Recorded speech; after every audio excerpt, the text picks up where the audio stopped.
in Milwaukee, taking on the Brew Crew. Brandon Sproat will be going for the Brewers, while Matt Waldron will be going for the Pods. The Lake Show got eliminated last night, 4-game sweep, 115 to 110 at the hands of the Oklahoma City Thunder. The Thunder will be taking on the winner of the series between Timberwolves and Spurs. Their game 5 is tonight at 5 o'clock. San Antonio, 9.5-point favorite in that one. In another NFL schedule leak, the Chiefs will be taking on the Broncos on Monday Night Football of week 1. We do not know whether it'll be in Denver or in Kansas City yet, though. Right now, there are young people across the world facing a tough choice: continue their dream of education or drop out to help their family put food on the table. You know, change their future in a single moment. See how far your support can go at unbound.org. We will start from the beginning. Ladies and gentlemen, I'm Ben Fletcher. That's Sammy Long. That's how it starts. The Padres get the Brewers in Milwaukee today. We'll break down the matchup. And can the bats get going? The Lakers season ends with a gigantic thud. Is this the end of the LeBron run in purple and gold? I don't know. I don't know what the future holds for me, obviously, as it stands right now tonight. And more NFL games are revealed. Let's play football! Plus, I want winners. Pistons and Cavs, I like the over 213.5 in this game. Man, I'm tired of being right. I like Rude to beat Lorenzo Musetti at the Brazilian Open. another one. All right, and then to my Lakers, I do like the over 214.5 in this game to close it out in Los Angeles. Don't call it a comeback. Ain't no stopping me. We go to the studios of San Diego Sports 760 to get in the zone with Fletch and Sammy. Let's get it going on a Tuesday. What's happening, everybody? Ben Fletcher, Sammy Long with you till 2 o'clock today. Sammy will keep the party rolling after that from 2 to 3. Schaefer and Sliwa will be your drive home. Big voice guy must really like Sammy Long because something was conveniently left off of that long We don't shot. need to talk about the hockey pick. Now, the hockey pick did not hit. However, I've been taking the advice from, was it our 858 texter, Sammy? Our 858 is a big alt line type guy. So I've been taking that advice, and I actually moved the hockey line to 7.5 instead of a 6.5. So I won on long shots last night. Soft. We don't change alt lines here. Soft or smart? Hey, if it's your first time trying us out, my name is Ben Fletcher. That is Sammy Long. We got a million ways for you to interact with this show, and we want you to use all of them. YouTube is up at San Diego Sports 760. Twitter is up at Fletch and Sammy. Our talkback mic is live and in action. If you want to jump on, be a part of the show, get your voice on this show, go to the free iHeartRadio app, search San Diego Sports 760, tap the little red microphone icon in the top right-hand corner of the screen. You can jump on. Those messages go straight to Sammy's computer. We can play them throughout the show today because we got a big show today. Padres have a big series coming up against the Milwaukee Brewers. Lakers season just ended. The question for the talkback mic today: will LeBron ever play another game in purple and gold? It's a question I've been thinking about a lot today. And I think where I come down to is this: LeBron and Austin Reeves, one of them will not be on the Lakers come next year. That is my thought process. We got the next 2 hours to talk about it. Of course, we will talk plenty of Padres. Kevin Acee coming on at 12:30, and the NFL schedule release just keeps on kicking. So let's start with that Lakers game from last night. OKC sweeps the Lakers. OKC undefeated in the postseason so far, 115-110. Actually a very good game. Shai Gilgeous-Alexander played terrific. I think the Lakers put up a hell of a fight in the final game. They easily could have walked in there and rolled over and died. But with about 30 to 40 seconds left in the game, Reeves had a shot at it. Braun had a shot of it. They both missed. That was the game. OKC wins. They go into the third round of the NBA postseason with an undefeated record. Sammy's our diehard Lakers fan here on San Diego Sports 760. Sammy, thoughts on last night, the game itself, then we can get to all that outside stuff surrounding the Lakers. It sucks. It sucks when in my world when the Lakers are out of the playoffs. I do kind of reiterate what you were saying. I give them credit for fighting. I thought actually they were going to get blown out yesterday. I did too, honestly. I thought when they lost game 3 and having leads in game 2 and game 3 at halftime and losing both of those games, I thought game 4 they were just going to roll over. I give them credit for fighting. They fought throughout this series. Like if you didn't watch the games and you looked at the final scores, it was a lot. It was different than how the game actually went. Right. Like the Lakers had halftime leads in, was it 3 out of the 4 or 2 out of the 4? Games 2 and 3. Right. Games 2 and 3. So, but even in all these games, they were in it. It's just these third quarter runs that the Thunder have went on, and the Lakers are kind of able to stave that off yesterday. I give Reeves a lot of credit. He had a good game. LeBron had a good game.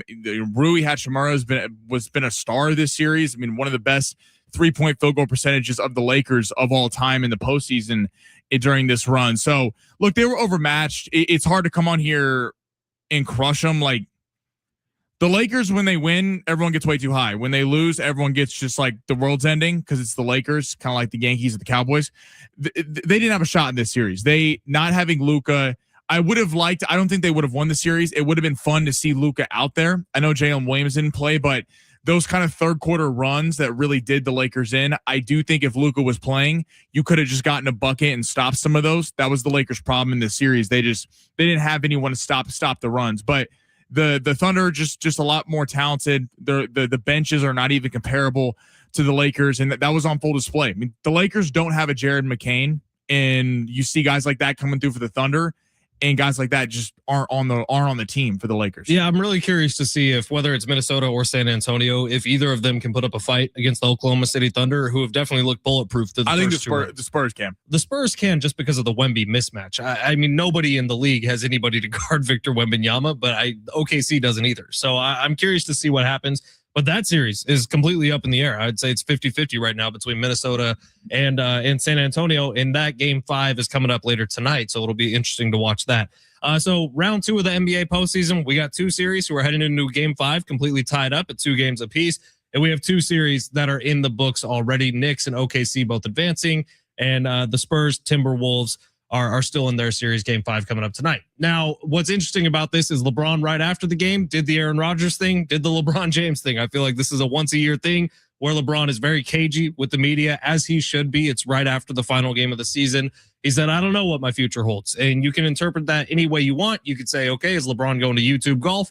Is LeBron going to be on the Lakers next year? Is he retiring and disappearing? Is he going to TV? Is he going to be the next person to be roasted on Netflix? You can have all these different options kind of bumbling around your head. I do think that what he was saying is, I don't know what team I'm playing on next year, because I think LeBron will definitely be in the NBA next year. Don't you, Sammy?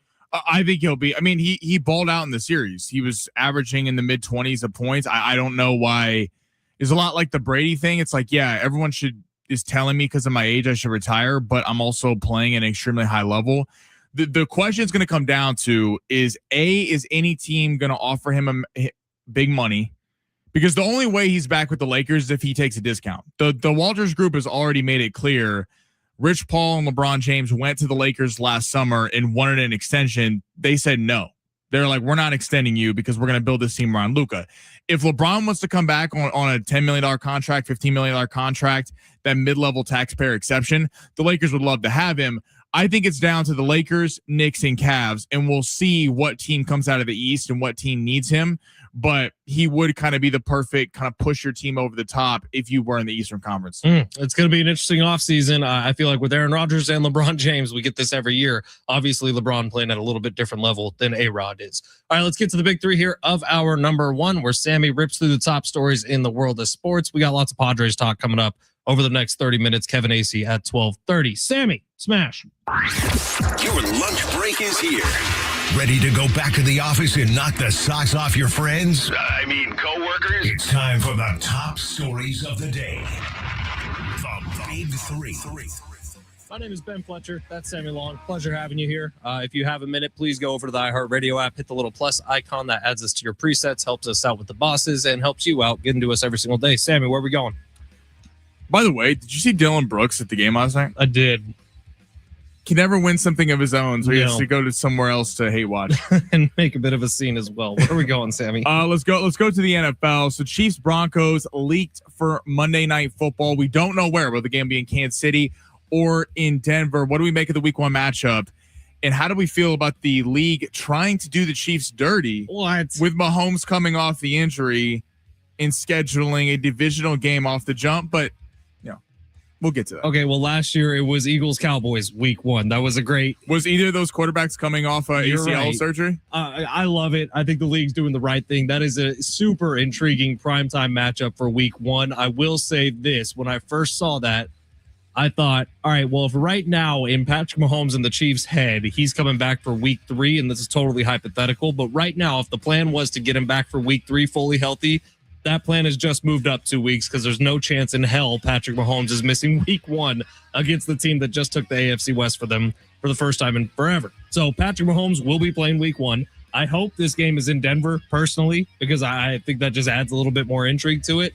I'm very much so looking forward to this week 1 slate that we have so far. I'm very much looking forward to the fall off of the Denver Broncos. Oh my God! Here we go. Yeah. By the way, Bo Nix also coming off a season-ending injury. Yeah. I know Sam. He liked to skew it one way. It was an ankle injury. No one cares about that. I mean, broken ankle. That's kind of a big deal. Here's the thing. I'm very excited. Just as a Chiefs fan, but as from an NFL perspective, both these two teams. It's a great game.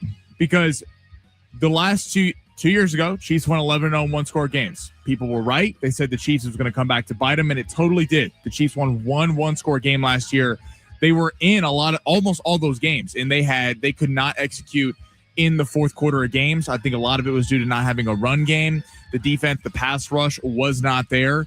And, guys in and out of the lineup, Rashee Rice suspended for the first little bit. Josh Simmons missed time. But the Broncos won a bunch of one-score games last year, and they were playing a third-place schedule. So now they're playing a first-place schedule. I'm really curious to see if maybe it doesn't happen to the Broncos. Maybe the Broncos are in ascension here, and after Bo Nix not being available for the AFC title game, they go on a little bit of a run. What I think is more likely to happen, I think we're going to see a Chiefs-like thing. I think the one-score games are going to fall off. They beat the Giants in a one-score game, the Jets, the Chiefs' third stringers, Washington. They had a very favorable schedule. And considering the Chiefs are back, the Chargers are going to be a good team, and the Raiders are not going to be a walkover team like they've been in the past. I think the Broncos are due for a little bit of regression. Well, last year, the fun conversation heading into the season was the worst to first conversation in terms of divisions, because you had teams like the Bears, the Niners, who kind of inexplicably landed last place in their divisions. This year, the opposite is true. The first to worst conversation is very much alive with both the Patriots and the Broncos. Right. I think the AFC is going to be really interesting. It's going to be very different. What's next, Sammy? All right, let's go to Anthony Edwards calls out. He doesn't really call out Victor Wembanyama, but they asked him when Victor Wembanyama went out of the game the other night. They asked if it was how it was like playing the Spurs without Wemby. He actually said it was harder because the offense entirely runs through Wemby, so there was more options, more players for them to have to deal with. Was this fair for Anthony Edwards to say, and do you view it as a shot at the Spurs or just a genuine take? It's okay. It is a shot because Anthony Edwards is a smack talker. He's an ass talker. This is kind of what he does. And I like this about Anthony Edwards. I want to make this very clear. I do not think it's true. I think Victor Wembanyama is the one piece in the NBA right now who you literally cannot game plan for. He is just that big, that tall, that talented, where Victor Wembanyama will always make a game plan tougher. Where he might be right is the physicality of the Spurs increases when Wembanyama's not on the court. He hasn't put that part of his game together yet. He probably needs to gain 20 pounds if we're being honest about Victor Wembanyama. So that's where he's probably right. But no, it does not get easier when Wemby's not on the court. I kind of see what he's saying. He's a crap talker. No, but Ant-Man, Batman, Superman, Lakers in 5. But here's the thing he's saying. He's not saying they're a better team. He's saying they're harder to defend, which makes sense because we've seen this with the offense does entirely flow through Wemby, and it kind of keeps the guard depth for the Spurs is the only team they're maybe behind is Oklahoma City. I mean, Dylan Harper, number 2 overall pick, Stephon Castle, De'Aaron Fox, Devin Vassell, Keldon Johnson. They got guards and wing players for days. But when Wemby's on the floor, he's such a unique athlete and star, one of the best players in the league, that you're able to focus a lot of the attention on him. Also, in terms of Minnesota, it's a weird matchup play when he's not out there because Gobert becomes kind of irrelevant. If Wemby's not playing, Gobert and Naz Reid, it's harder to have them on the floor because they went to a small ball type thing. I'm curious if they try small ball again, even with Wemby in tonight. This is gonna be a fun game 5. All right, let's squeeze one more in. All right, so college football coaches already getting after it. So Lane Kiffin was talking about Ole Miss and had some controversial stuff. Steve Sarkisian, so Sark, who coaches Texas, told USA today that, quote, all you have to do is take basket weaving and you can get an Ole Miss degree. So firing shots at Lane Kiffin. This comes after like some of the Ole Miss players have kind of certainly not been too fond of Lane Kiffin after he leaves to LSU. What do you make of the coaches going back and forth at each other? Are we turning college football into the WWE? What are we doing here, guys? I guess it's building up intrigue for next season. We're talking about college football, which is a good thing this time of year. The basket weaving comment was hilarious, and that is where I'm choosing to take this. I think that was comedy genius from Sark, and I applaud it, and I want more of it. Keep talking about it, man. What do you think about LSU's academics? What do you think about Penn State's academics? Bring it on. Well, first off, I love it because when LSU, you think LSU is worth Ole Miss? They're paying $30 million a year for their football program. You think they give a damn what the academics are if they're failing their physics test? But it is kind of funny in the SEC how for years, it was always thought of, they'd always puff their chest out. We're the most dominant conference, right? Because Alabama and Georgia would always be going back and forth vying for national championships. Well, the Big Ten has won it the last 3 seasons with Indiana, Ohio State, and Michigan. Now you got Texas in there. You got Lane Kiffin, who jumped to LSU. Ole Miss is a good program with Pete Golding.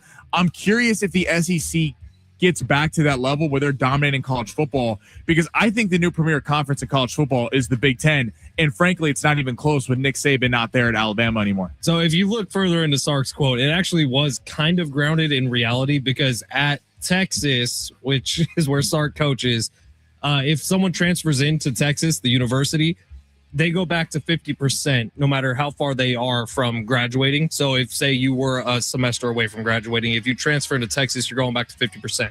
At Ole Miss, you can transfer in a semester away and literally, to his credit, take a basket weaving course. And if you only needed that many units left, you can graduate, which is why this is undeniably hilarious from Sark. You think Trinidad Chambliss, the quarterback for Ole Miss, is in AP chemistry? No, he's probably doing what I did in college. I needed like 6 more units to graduate my senior year, and instead of like rushing that and doing summer school after my junior year, I took 3 straight quarters of bowling because college is fun. Sark didn't get any better at bowling. Shout out to Sark, man. I love Sark for letting me graduate with 3 straight quarters of bowling to end my collegiate career. All right, it's San Diego Sports 760. Quick break here. On the other side, let's get you ready for the Padres Brewers matchup. Did any of the Padres get haunted last night?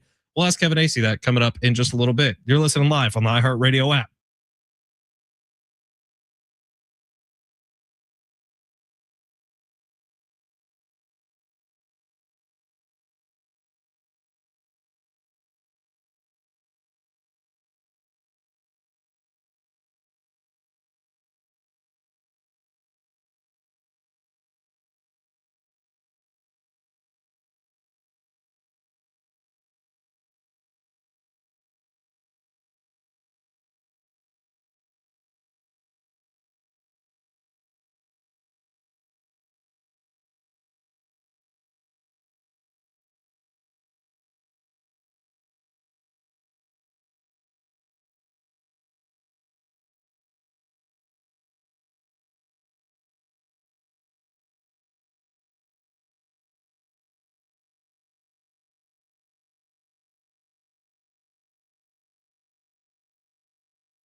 new trend that's going on with San Diego State basketball. I don't know if everyone's seen this, but reported within the last hour from Mark Ziegler of the Union Tribune, San Diego State just signed another European pro, 6 years of being a professional basketball player in Italy, Luca Vincini. I'm going to guess that's how you say his name.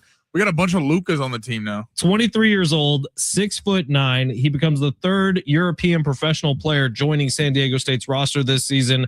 Remember, Luka Skoric was the Croatian wing. Another Luka, spelled differently, though. One's with a C, one's with a K. And then David Torresani from Nutribullet Treviso. So 3 Italian or European pros joining San Diego State's roster. The latest one, named Luca Vincini, is 23 years old. He's 6'9", has been a pro for 6 years.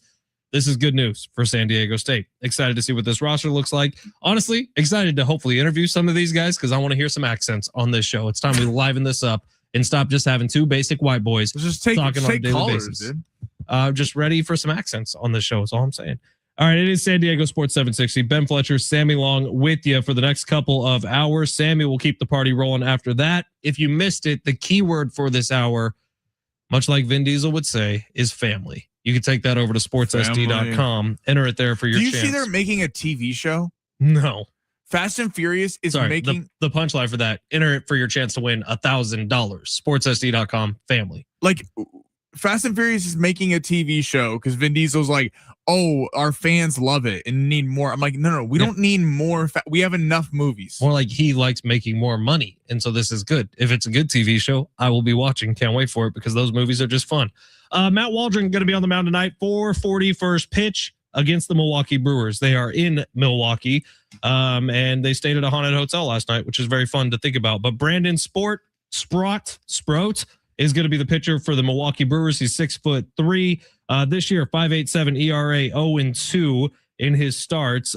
This is a big series for the Padres because Milwaukee is one of those teams that is definitely postseason bound, right? And we say that 40 games into the season. The thought process is they're postseason bound because the Brewers are very, very good. Now, I don't know if everyone noticed what happened over the last 24 hours or so, but if you're taking a look at the NL West standings, Sammy? Yeah, Dodgers playing terrible baseball right now. Padres are first place in the NL West as we speak, which did anyone have that on the bingo card come May 12th of 2026? I know I did not.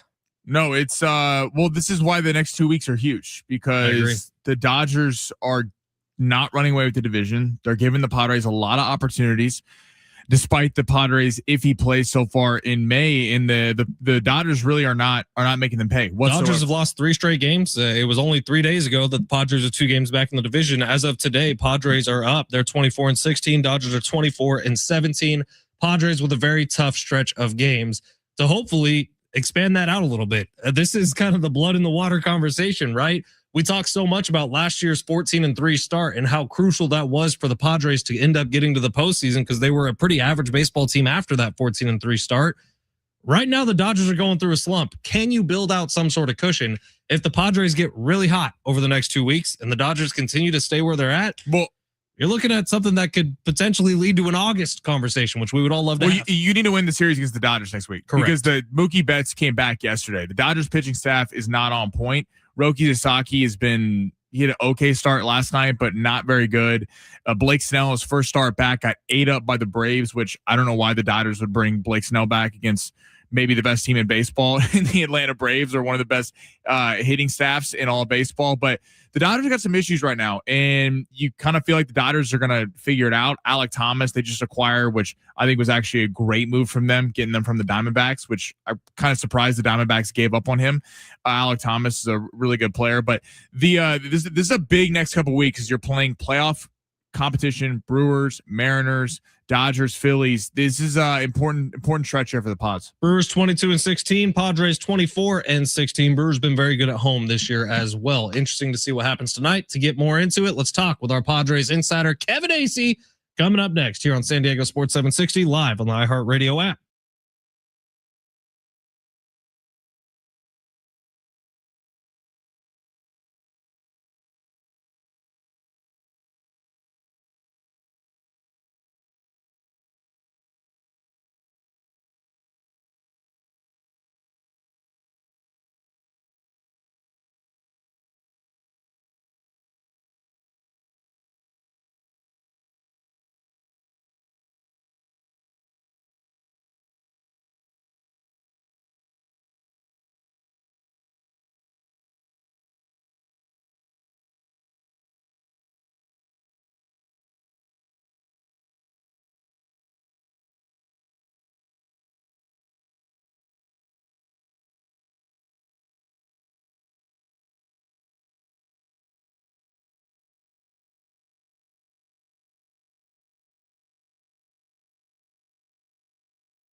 The sport's sponsored by Summit Racing Equipment. Padres starting a 3-game set against the Milwaukee Brewers on the road tonight. That game will be at 4:40. Matt Waldron will be making the start for the Padres, while Brandon Sproat will be going for the Brew Crew. The Lakers got eliminated last night in a 4-game sweep at the hands of the Oklahoma City Thunder. The Thunder will be taking on the winner of the Timberwolves Spurs series. That game 5 is tonight at 5 o'clock. Wemby is not suspended after elbowing Naz Reid in the face in game 4. San Antonio, 9.5-point favorite with the point total set at 218.5. Summit Racing is the parts, tools, and accessories to keep your ride summer road trip ready, where you'll find everything for pre-trip maintenance and essentials like emergency roadside kits. Shop summitracing.com and enroll in the rewards program to get more power in every purchase. The Padres Report with Kevin Acee is brought to you by Hamul Casino Resort. Hey players, this is all yours. Hamul Casino Resort, a player's place. San Diego Sports 760. Kevin Acee is our Padres insider. Ben Fletcher, Sammy Long with you till 2 o'clock. But Kevin is here while he's in Milwaukee, but he's here on the show. Kev, how are you? Fantastic. Going to meet an Uber. And going to meet an Uber, so we'll try to make this snappy. We got a lot to get to, Kev. We got all the time in the world. You got to drive to the ballpark in Milwaukee. So all the time in the world. You guys go ahead. Okay, we'll take our time because we got to get to a lot here. We got to get to a potential return for Lucas Giolito. We got to get to Fernando Tatis Jr. walking out on a press conference. We got to get to the Padres winning a couple games over a 4-game series where they only had 14 hits, which was impressive. And it's a big stretch of game for the Padres, who now find themselves in first place. So, Kev, we got a lot to get to, but I do want to start here because it feels like the Padres got new owners, and then the new owners were in Mexico City with the team, and then now we haven't heard anything for a while. Is anything going on? Our offices getting packed up at Petco Park? What's happening?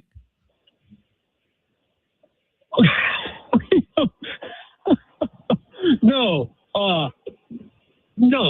guys. All right, I was getting in the Uber. Now I'm not distracted anymore. Okay. Yeah.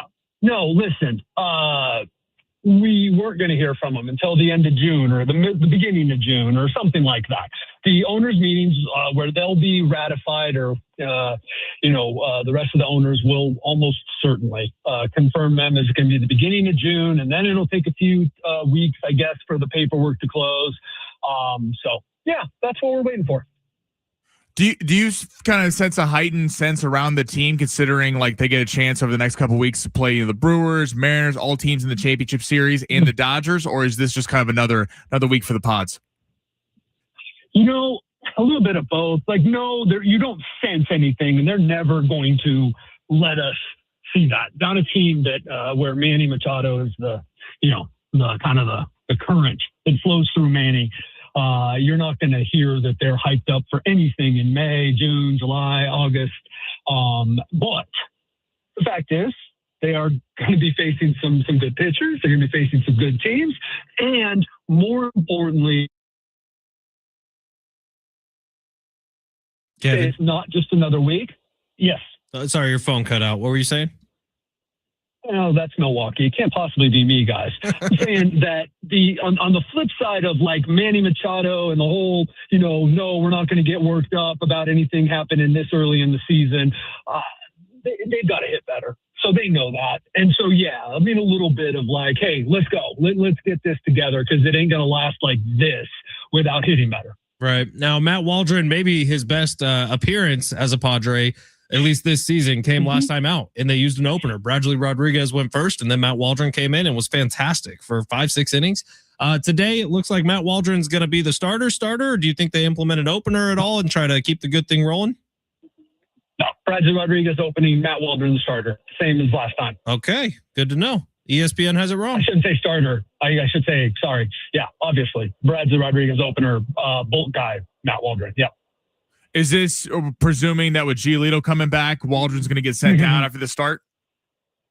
Well, it's presuming that something's going to happen to Waldron because he doesn't have any options. So I cannot imagine, and I think the Padres anticipate that if Matt Waldron is made available, that some team will claim him off the waivers. A guy, especially like, let's say he goes out today, and again, is good. What is that? Is that 4 innings, 1 run? Is that 5 innings, 2 runs? Anything better than that? Or, even if he goes out and he gets rocked, is the team not going to take a chance on a guy that has been shown that he can give you a chance to win? So now what do? Do they go to 6 starters? Kind of doesn't seem like it, but not a lot of off days coming up. Do they try it for a while with sort of maybe Giolito still getting into shape, Canning still getting into shape? You don't want to push Mike King too long. I mean, could they go with 6? Sure, it doesn't seem like they will. But yeah, big decision coming up, and it will center on Matt Waldron. All right, Kev, let's go back to Friday night. And I think there's a lot of positives you could take from Saturday and Sunday. Even though there wasn't a lot of hits, there were a lot of timely hits on Saturday and Sunday, which were very nice. But Friday night, you had the situation with Fernando Tatis Jr. in right field. The ball goes under his glove, Little League home run. And then after the game, it's reported that he was not there for the media session by the time the media got in. Now, do you feel any type of way about that? Is there anything we should read into here? The only way I feel is that I'm going to cut Fernando Tatis Jr. some slack. Should he have been there? Sure. Okay. But you know what? This isn't the year 2000 or 2010 anymore. And Fernando Tatis Jr.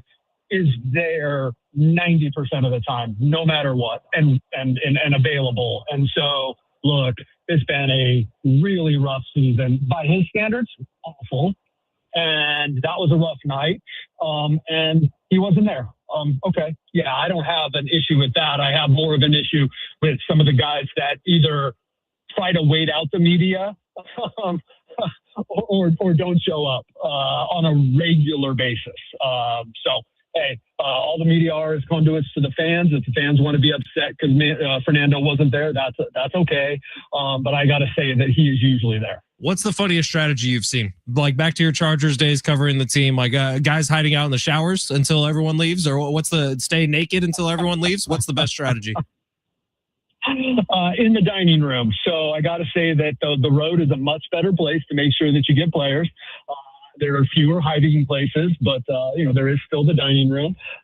And there's only a few guys that really wait it out. And I won't say that every single time or every single one of them is trying to avoid the media, but some of them are. And it certainly is a little side benefit if they've taken off a long time to eat. So, it can be a cat and mouse game. Let's say that. How do you personally view like the weekend?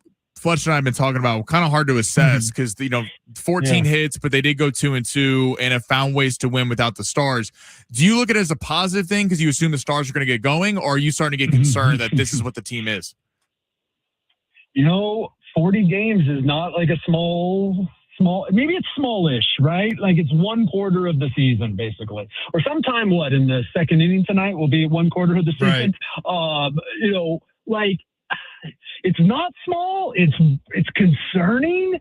It's still smallish, so it's not worrisome if you can get the subtle differences there. I mean, I assume that at least at some point for extended periods that they're all gonna get going. Will it be at the same time? Will it be at different times? How much of a difference will it make? I mean, but I got to assume that this continues for Merrill to a certain extent where like he's being more selective and getting on base and, even driving the ball at times.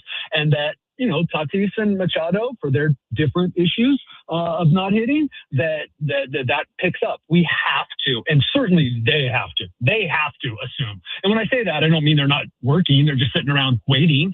They're definitely working, but look, bottom line is it just has to.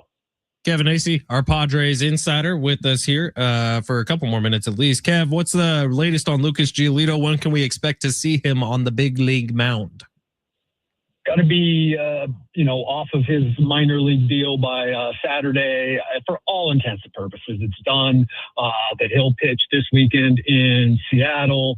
I do not believe, that he's going to join the team here. There's not any reason to do that. That he'll join them in Seattle, and who knows when that will be. I mean, you don't want to just parade him around, and even though at that point they'll wait as long as they can because you never know what's going to happen. But they will have talked to Matt Waldron or whoever it is, and outlined what the situation is. But there's not the plan before he pitched and he went 6 innings and 70 something pitches. He's ready to come, and the plan before that was for him to start, and then the plan after that was for him to start. Now, they always say they can change their mind, but that's what's going to happen. And no updates on Musgrove or Pivetta still actively not throwing?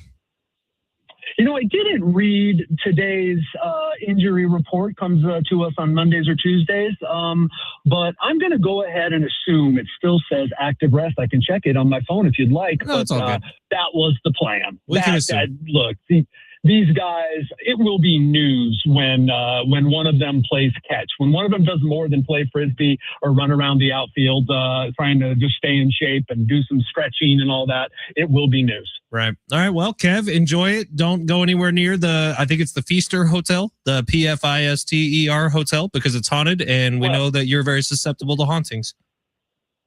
Who isn't really, whether you know it or not? Come on. Yeah, I am close to it. I'm not at it. I would not do that. Let's see. I just want to make sure, guys. Oh yeah, here we are, continuing active rest and rehab for the next several weeks. Cut and paste. And no throwing. All right. Thanks, Kev. See ya.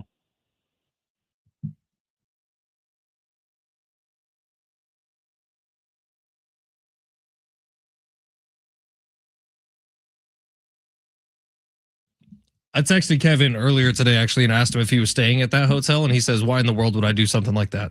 So it's real, man. There's superstitions around that hotel. The Padres are staying. I go back to what I said yesterday.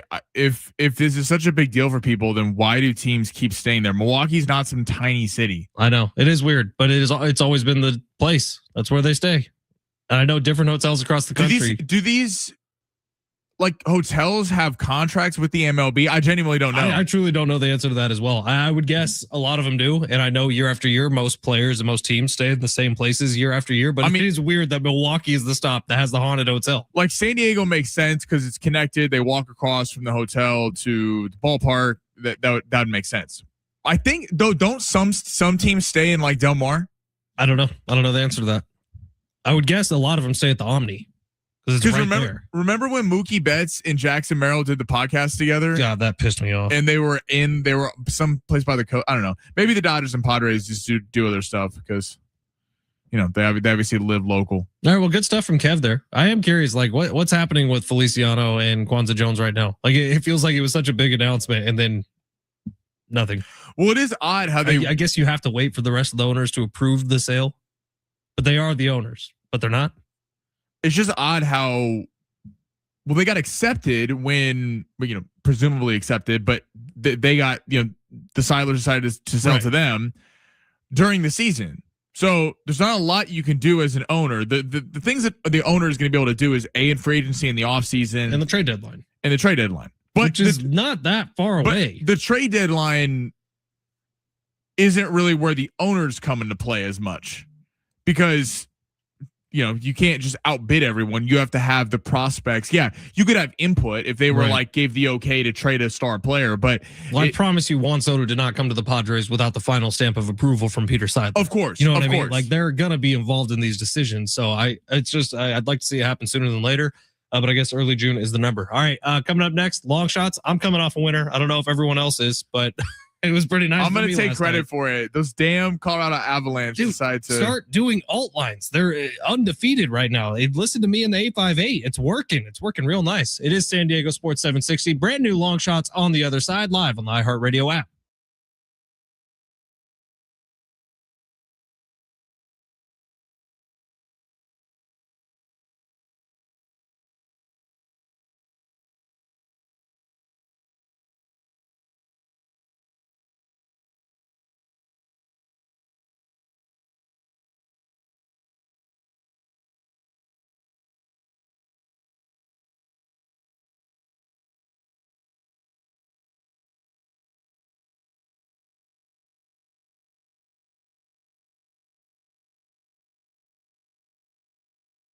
It's Fletch for Valley View Casino and Hotel. You got to get on out there. You got to try the restaurants. I've been telling you about them for a while, but to go along with the thousands of slot machines that they have there, to go along with the bubble craps machines that they have there, and the excellent table games with the excellent dealers, Valley View Casino and Hotel has some of my favorite food in San Diego, like patties and pints, like the cafe, like the black and blue steakhouse, one of the finest steakhouses in all of Southern California, with the freshest seafood and most decadent desserts. You could sip on hand-selected wines and impressive craft cocktails. Plus, for only $75, you can enjoy an incredible 3-course meal from their signature menu. Get your reservations now because those dining specials are available 4 nights a week, Thursday through Sunday, starting at 4:30 p.m. Make your reservation at the Black and Blue Steakhouse, voted the best casino steakhouse in San Diego. And while you're there, make sure you sign up for the Players Club card, because when you sign up for it, you're getting $20 off your meal at the Black and Blue Steakhouse. You got to get out there. You got to try it out. And when you do sign up for that Players Club card, you're getting over $200 in free offers to use at San Diego's favorite casino instantly. By the way, signing up is always quick, easy, and free. The more you use that Players Club card, the more you're going to get, like free complimentary dining, free hotel stays, free luxury gifts, invitations to exclusive events, and more. Don't miss out. Visit the Valley View Casino and Hotel. Join the Ultimate Players Club. Get over $200 in free offers, including $20 off your meal at the Black and Blue Steakhouse. To learn more, visit valleyviewcasino.com. All guests 21 and over are invited to enjoy the casino, hotel, and restaurants.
We got a million texts that we have not gotten to yet. I apologize. My name is Ben Fletcher. That's Sammy Long. Thank you for being here. This is The Zone with Fletch and Sammy. We're here till 2 o'clock. We got Russell Dickerson tickets for you coming up in hour number 2, but let's get to some of these texts. 858 says alt long shots plus that Rudd tennis pick got us in the green, baby. I would agree. Yes, sir. Alt long shots plus that Rudd pick. That is exactly what I did. 858. The rude pick. I'm telling you, 858. I'm in on your religion, man. We're doing this thing from now until forever. 484 says LeBron won the effort trophy, 4th time swept on his career. Jordan only swept twice in the postseason. Thank my Sixers for gifting the Thunder McCain. Yeah. Can we talk about how the Clippers and the Sixers built the OKC dynasty? Get rid of Jared McCain, get rid of Shai Gilgeous-Alexander, along with 5 first-round picks. Like, what are these GMs doing? 913 says week 1 Chiefs 27-7 against the Broncos. Oh, I love to hear that. 858. I've been on this for 2 years now, but LeBron isn't going anywhere because the Lakers are going to draft Bryce to complete the Holy Trinity. That will be the last item the fanboys can use on his failing GOAT. I got to say, maybe with previous ownership, not with the Walter Group. 858. Sammy, you got a quick pick for Toronto versus Medvedev. We didn't get it in. It started at 12:35. I would have said Medvedev in 3 sets because although he's coming off a grueling performance, he is just the better player. But, the other guy beat Flavio Caboli in the last set. So Iriarte is a very good tennis player. And the 484 has thoughts on me taking 3 straight semesters of bowling in college. So thank you, 484. Can't read that text on air, though. So appreciate you. All right. It is San Diego Sports 760. Every day around this time, we do something called Long Shots, where Sammy builds us out a lineup where we can all win money like I did last night. Sammy, smash. You looking for some luck? Want to win big? Gotta play big. You are so money and you don't even know it. Time to take a chance Say that me and his man. with Long Shots. The alt lines is the way to go, man. Alt long shots. Me and 858 work on it every day together. We're best friends when it comes to alt long shots. Shout out to the 858. Sammy gives his long shots, and then I'll tell you what the alt long shots are, and we'll all win money together. Sammy, where we going? Hey, however you want to bet I'm just offering gifts up to the public. Offering up winners. Don't worry, Sammy. It took some of the profit, put it on Brock Purdy to win MVP this year. See, that's just you're just throwing it away. You're literally throwing all the winnings, everything I've made for you, in the trash. 5 words. But what if I win? Yeah, but you're not going to. That's the problem. Go ahead. Why would Brock Purdy win MVP? Because he's the GOAT, dude. At what? All right. We're heading to tennis because we have success when we have tennis. Karen Khachanov taking on Casper Ruud. What's that name again? Karen Khachanov. Okay. Do you know how to say it? No, I think you're right. Yeah, I'm about to say. Okay, it's like, excuse you. Khachanov is 2-1 against career against Casper Ruud. Now, Ruud has been playing well, as we saw. He won his last set or his last match against Lorenzo Musetti. We called that on Long Shots. Some of these players have had a little trouble reaching the final 8 on the clay courts. Remember, everyone's getting ready for Roland Garros. Roland Garros is 11 days away, the big French Open. We're also on the men's side. I think people smell a little bit of blood in the water because of no Carlos Alcaraz. Now, Jannik Sinner is the favorite. Jannik Sinner's been playing some of the best tennis of anybody in the world, but you don't have Alcaraz. Djokovic not playing his best tennis right now. If there's only one guy that you have to take out, maybe this is Zverev's year. Maybe this is the local kid, Taylor Fritz year. There's a lot more opportunities on the clay court. I do like in this game, though. I like Casper Ruud in 3 sets. He's been protecting his serve very well. Khachanov is a very talented tennis player, but Casper Ruud's been playing with a lot of confidence, a rising tennis player in the game. I think it takes 3 sets because Khachanov is a very talented player, but give me Casper Ruud in 3 sets. In the Brazil Bienal d'Italia. You like that, Fletch? Love it. All right, we're going to the NHL. Ducks, Golden Knights. Quack, quack, man. These guys are making it a series. The Anaheim Ducks, who no one really gave much of a chance, took on the Edmonton Oilers. People just thought Edmonton was going to mop the floor with them when Edmonton had won each of the past 4 years against the Kings. But this team is very talented. And now all of a sudden they win game 4 against the Golden Knights. And the big question, is Mark Stone going to play? Is Mark Stone going to play? He is questionable. Oh, Mark Stone missed game 4 against the Anaheim Ducks for the Golden Knights. He's questionable tonight. Now, it's a big winning percentage dip. When the Golden Knights have Mark Stone, they win at a .617 clip. When they don't have Mark Stone, they're under 500. Now, Mitch Marner, coming over from Toronto, has been excellent so far. He has done more than he ever did with Toronto in the playoffs so far with the Golden Knights. But I do think Anaheim gets it tonight. Plus 130. Mark Stone, maybe not playing in this game. We're getting a lot of value. And ever since McTavish came back for the Ducks, he missed games 2 and 3. The power play wasn't there. The power play started off 0-11 in this series. They got 2 goals in that game 4. McTavish was a big reason why. I like the Ducks plus 130 on the money line tonight to upset the Golden Knights in Las Vegas. All right, let's head to the association. Timberwolves Spurs. Now, a lot going into this game because of the Wemby call. He's not being ejected.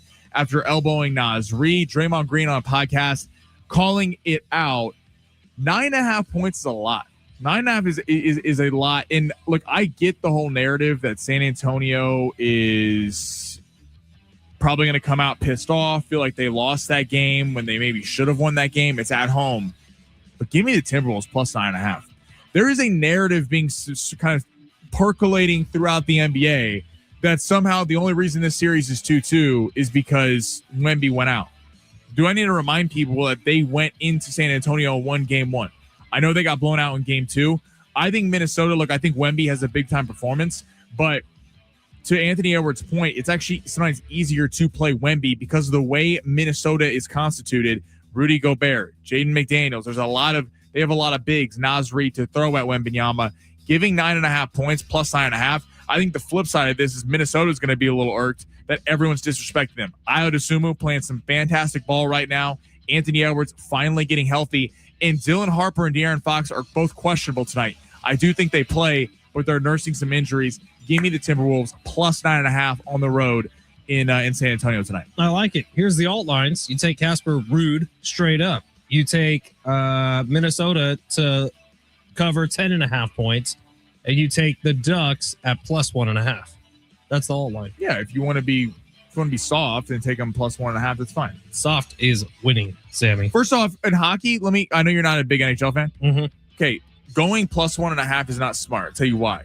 Because if this is at the end of the game and they're down a goal, then they're going to empty the net. The only way the plus 1.5 works is if it goes to overtime and they lose. How about this little fun fact? You ready for a fun fact, Sammy? You like fun facts? Let's hear it. Derek Togerson just texted me. He said 9 former San Diego goals are playing for Anaheim during this run. Dostal, goalie, played for the goals, now pulled up and playing excellent, by the way, in net for the Anaheim Ducks. The Ducks are kind of fun. Like, they got a nice blend of veteran talent with young. Everyone thought they were going in the tank when they traded Trevor Zegras to the Flyers. Quack, quack. That's what I say. No, man. I've always said quack, quack. I'm all about that quack life. It's San Diego Sports 760. We got hour number 2 coming up next. Russell Dickerson tickets on the line. Don't go anywhere. You're listening live on the iHeartRadio app.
This was sponsored by Unbound.org. Padres on the road taking on the Milwaukee Brewers for a 3-game set. Matt Waldron will get the ball for the Pods. That game will be at 4:40. We're 30 days out from the World Cup starting. Lamine Yamal, one of the best young players in the world, will likely be missing the World Cup, but Spain is still the favorite, followed by France and then Argentina. In the NBA playoffs tonight, we got the Spurs back at home. Wemby not ejected after the elbow to Naz Reid in Game 4. They're 9.5-point favorites against the Minnesota Timberwolves tonight in Game 5. Right now, there are young people across the world facing a tough choice: continue their dream of education or drop out to help their family put food on the table. You can change their future in a single moment. See how far your support can go at Unbound.org.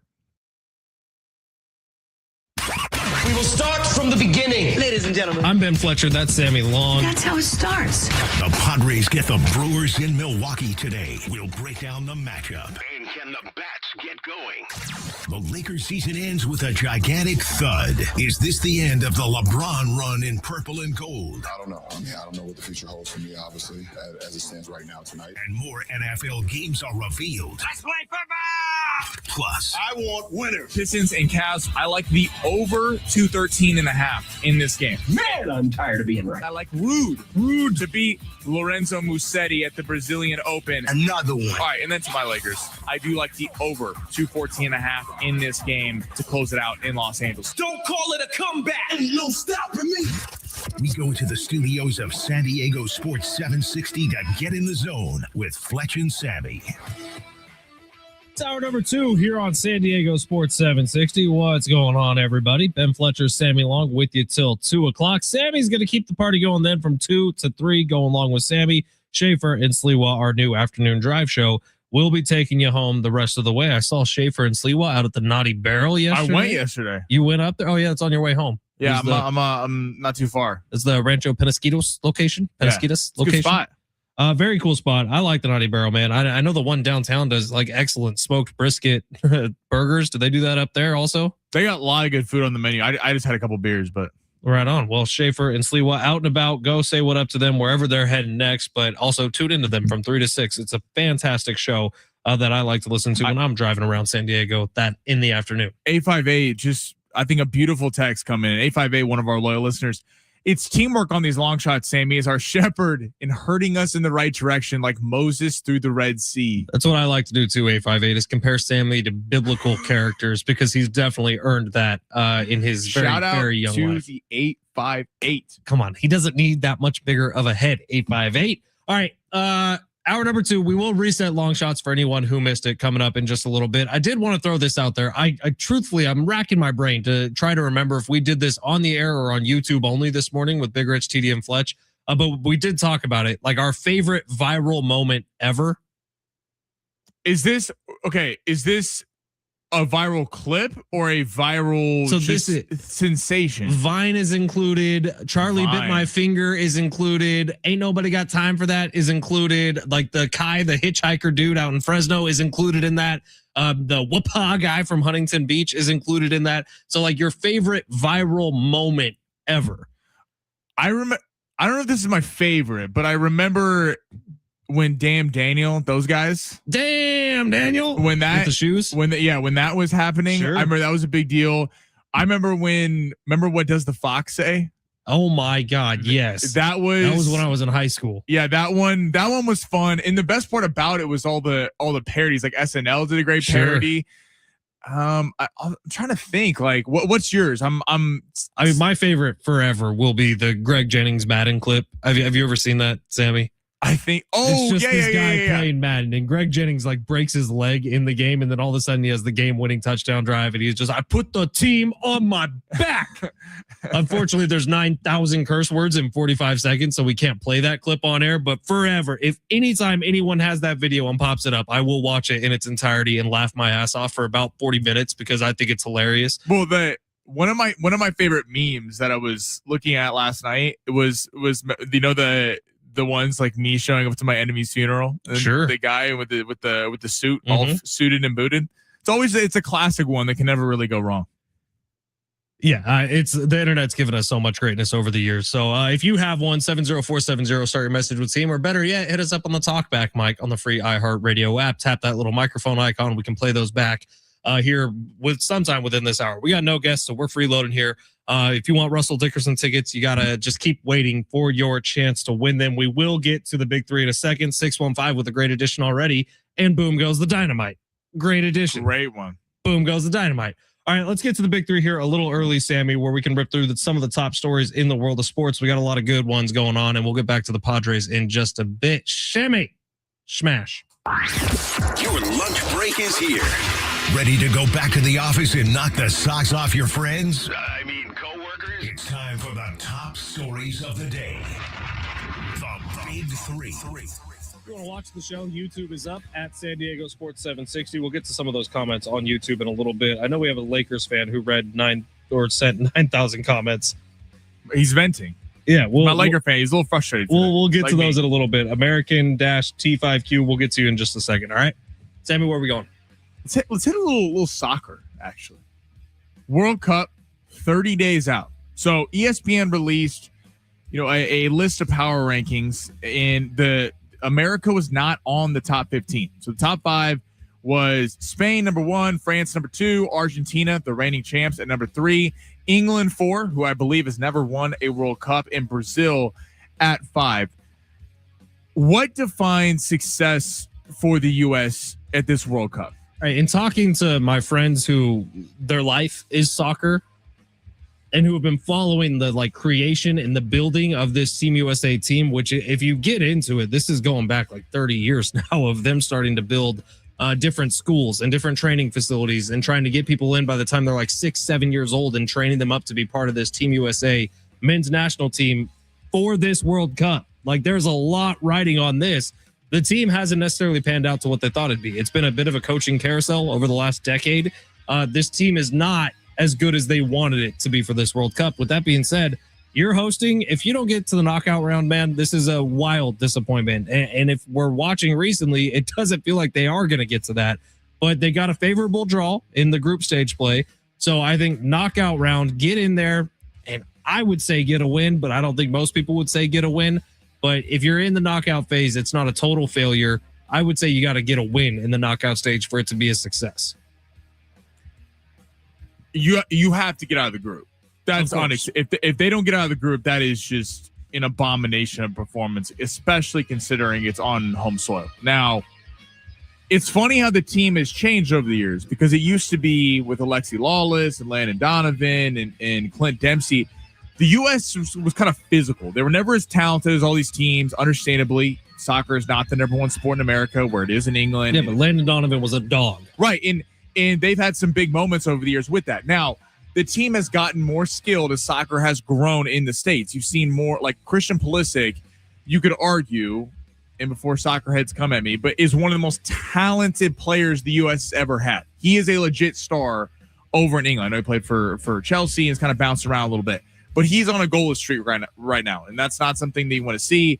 Talking to kind of watching a bunch of stuff about it, the U.S. doesn't have a traditional striker. So the problem is they end up playing Pulisic at the striker spot when he's really more of a winger when he is overseas. You got to win a game. I mean, the U.S. got out of the knockout round last time. They couldn't score very much, and they got pounded in that first knockout game. I think you got it with Pochettino. You have to get a game in the knockout round. You advance to that, then I think you kind of let the cards fall where they may, but you got to have a decent showing, because this is supposed to be the year that the U.S. were going to be a sneaky team, and they don't look like that going into it. Speaking of U.S. national teams and soccer specifically, a big congratulations to Alex Morgan, a San Diegan, welcoming her third child into this world. She just announced on Mother's Day, actually, that she's pregnant with number 3, Alex Morgan. The GOAT. Congratulations. What's next, Sammy? All right, let's go to the Pittsburgh Steelers. Look at this. Per The Athletic, the Steelers, this is 100% real, are, quote, preying on Aaron Rodgers. The brass feels, quote, out of the loop after the quarterback didn't meet with the team during his Pittsburgh visit. So much was made last week. Wait, say they're praying. They're praying that he becomes a member of the Pittsburgh Steelers. Like they're down on their hands and knees, hands folded together, saying, please, God, make sure. At an ayahuasca retreat with Rodgers, meeting him where he is. So much was made last week. Ian Rappaport reports that he's on his way to Pittsburgh for a weekend trip to Pittsburgh. And I'm sorry to people from Pittsburgh, but not usually a vacation destination to sign. Pittsburgh's awesome, man. Do you plan you're going to go to Hawaii or Pittsburgh? But, of course, Hawaii, but I have heard Pittsburgh is like an incredible So you spot. haven't even been. I've not been to Pittsburgh, exactly. no. So I've heard it's one of the best ballparks in the country. Yeah, I know. Are you doing destination vacations? I would like to go to PNC Park once in my life, sure. Yeah, I know, to watch a but baseball I'm not game. going to just start talking smack about one of the most historic cities in the country.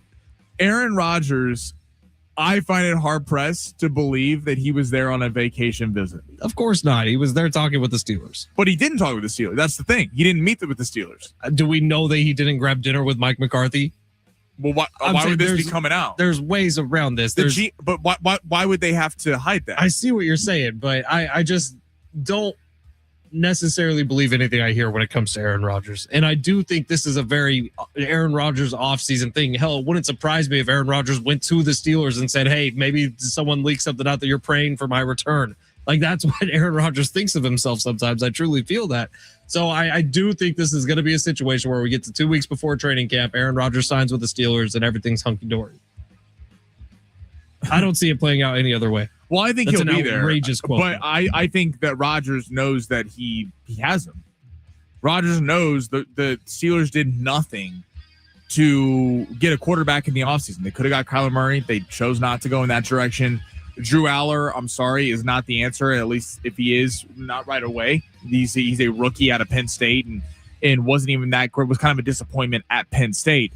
Aaron Rodgers knows so much is made. It's all about the drama. He wants the storyline about him. It just doesn't make a lot of sense if you were like, just sign or just stop playing football. And why the Steelers hold themselves to this.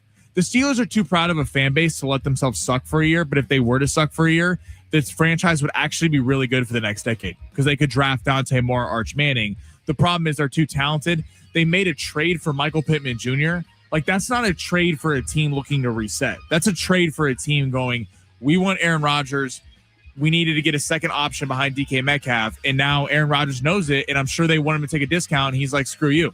And 913 says, Fletch, Pittsburgh is a cesspool of feces. Don't go. That's the text line. That's not me. I've heard Pittsburgh's really cool. I'm not saying it's not even cool. I'm just saying I haven't heard of too many people that go, you know where we got to go this summer? Well, I mean, Rodgers probably lived there all of last year. Well, then why was he Maybe taking he was a checking on trip? his house. The GM went on a radio show and said, yeah, we don't really get why he didn't talk to us over the weekend. I don't. Aaron Rodgers is a weird dude. All right, what's next, Sammy? You got one more? Yeah, per The Athletic, Luka Doncic wants the Lakers to build around him and Austin Reeves. Wow. Versus trade the farm for Giannis. Now, this is just a report, but the Lakers are already being linked to talks around Giannis that they're going to test the waters anyway. Is this smart? Should Luka want to keep Reeves and build it like that way or go with the much larger route and pair him and Giannis together? The one I saw this morning was Giannis to the Celtics. And I was trying to rack my brain on that. Trade Jaylen Brown straight up. Yeah, straight up trade. I thought that'd be fascinating. Look, I find it interesting that Luka did not mention a name in there. Did you find that interesting, Sammy? That the plans for the future, at least in terms of Luka Doncic, do not involve the king of basketball, self-proclaimed LeBron James. I think that the Lakers are in for a very fascinating offseason. I think decisions made this offseason greatly impact the next decade of success. If you want to be the Lakers that Kobe Bryant always talked about as failure is coming in anything other than first place at the end of the year, this is the offseason where serious changes need to happen in philosophy. This is the offseason and serious changes need to happen in terms of what you want this franchise to be. Is this a promotional vehicle that's going to make money year over year, or is this a vehicle of success in winning? You have the guy. I firmly believe that in Luka Doncic. He took a Mavericks team by himself to the finals with just about nobody behind him. He's one of the most talented scorers we've ever seen in the game. Can you build around Luka? I don't even care about Reeves necessarily. Can you build around Luka a juggernaut that can dominate the next 10 years? This offseason is that. This is the offseason. It's the most important offseason the Lakers have had in over a decade because they finally have cap space and they finally have picks. Whether it's been with Anthony Davis, whether it's been with acquiring Luka, whether it's signing, LeBron and AD, they've never really had cap space, and they've been trying to work on the margins. My thing is this: Luka and Giannis would be the most unstoppable duo in the league. But what have we seen recently? Teams are going away from just acquiring stars. Because if you acquire Giannis, and then we're sitting here having the same conversations about, yeah, Luka and Giannis are unbelievable. What is the rest of the roster? Now, if somehow you kept Reeves and Reeves took a little bit of a discount, but I believe he would be involved in that deal in a sign and trade, the Lakers would really have to outfit this roster. Look, I get there's question marks about can Luka and Reeves coexist because they don't play a lot of defense, but look at what the Thunder have. Look at what the Spurs have, or the Knicks. They have a team of guys that contribute. A Peyton Watson would be great. A Lou Dort is available from Oklahoma City. You need defensive-minded guys. I'm kind of with Luka. Like, trust me, I'm going to be excited if the Lakers get Giannis, but it's not just, they get Giannis, they're in the finals. You have to outfit the rest of the roster, and it might be easier to do that if Reeves takes a little bit less money and you worry about more of the aggregate. All right, American-T5Q on YouTube says, trade Austin Reeves. Luke Kennard can't shoot the ball. Austin Reeves isn't a superstar. He disappeared in the playoffs. Lakers got lucky against the Rockets. Lakers need to rebuild roster with younger players. Lakers are too old. Lakers haven't won for 6 years. Worst decade ever, and lots more like that. So, I look. The 2010s probably were the worst decade ever for Laker basketball. Being an emotional Lakers fan is the right thing today, and I think that they have a big opportunity this offseason to really change the next 10 years of their franchise. And then our buddy Rich on YouTube. Rich, I really like you, man. Why do you got to say things like this? Let's read it for him. I said Purdy can't win MVP when he gets hurt in week 6.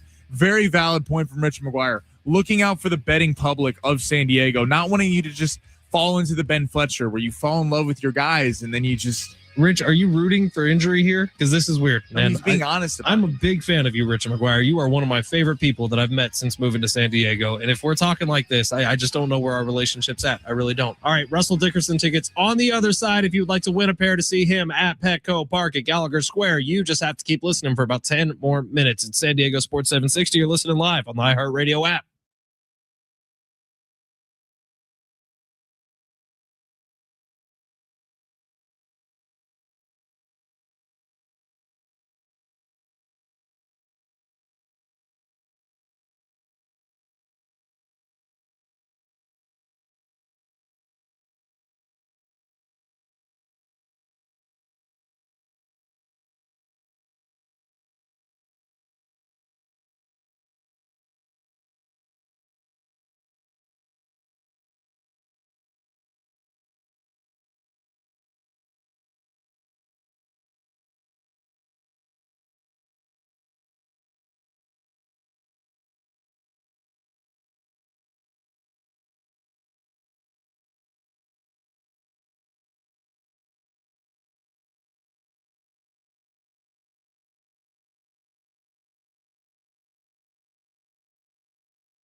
And we got 9 chances for you to win $1,000 every single weekday with the Bonus Bucks contest. Listen every hour from 9 a.m. through 5 p.m. Listen for the keyword, enter it at sportssd.com. Your next chance to win $1,000 coming up soon on San Diego Sports 760.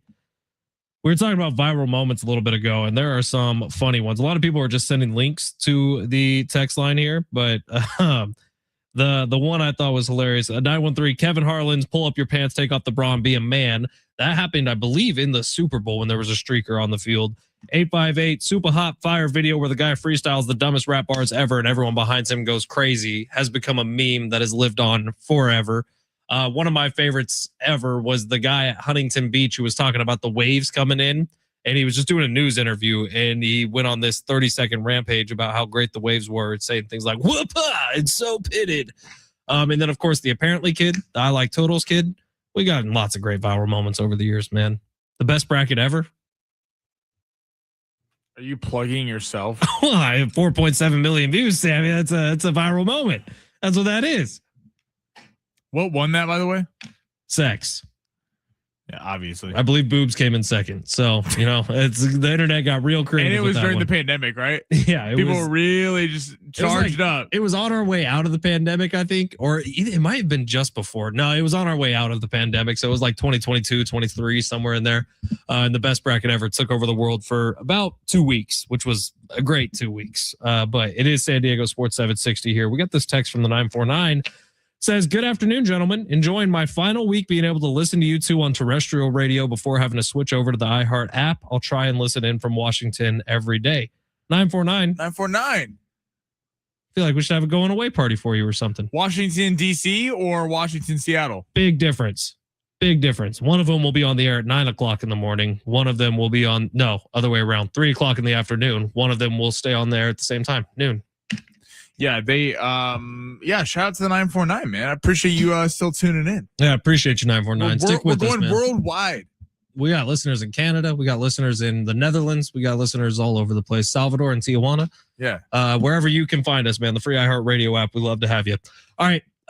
Right here, Padres start a 3-game series with the Milwaukee Brewers. So interesting from our chat with Kevin Acee. ESPN has Matt Waldron listed as the starter today. That will not be the case. Bradley Rodriguez is going to open the game. Matt Waldron will come in.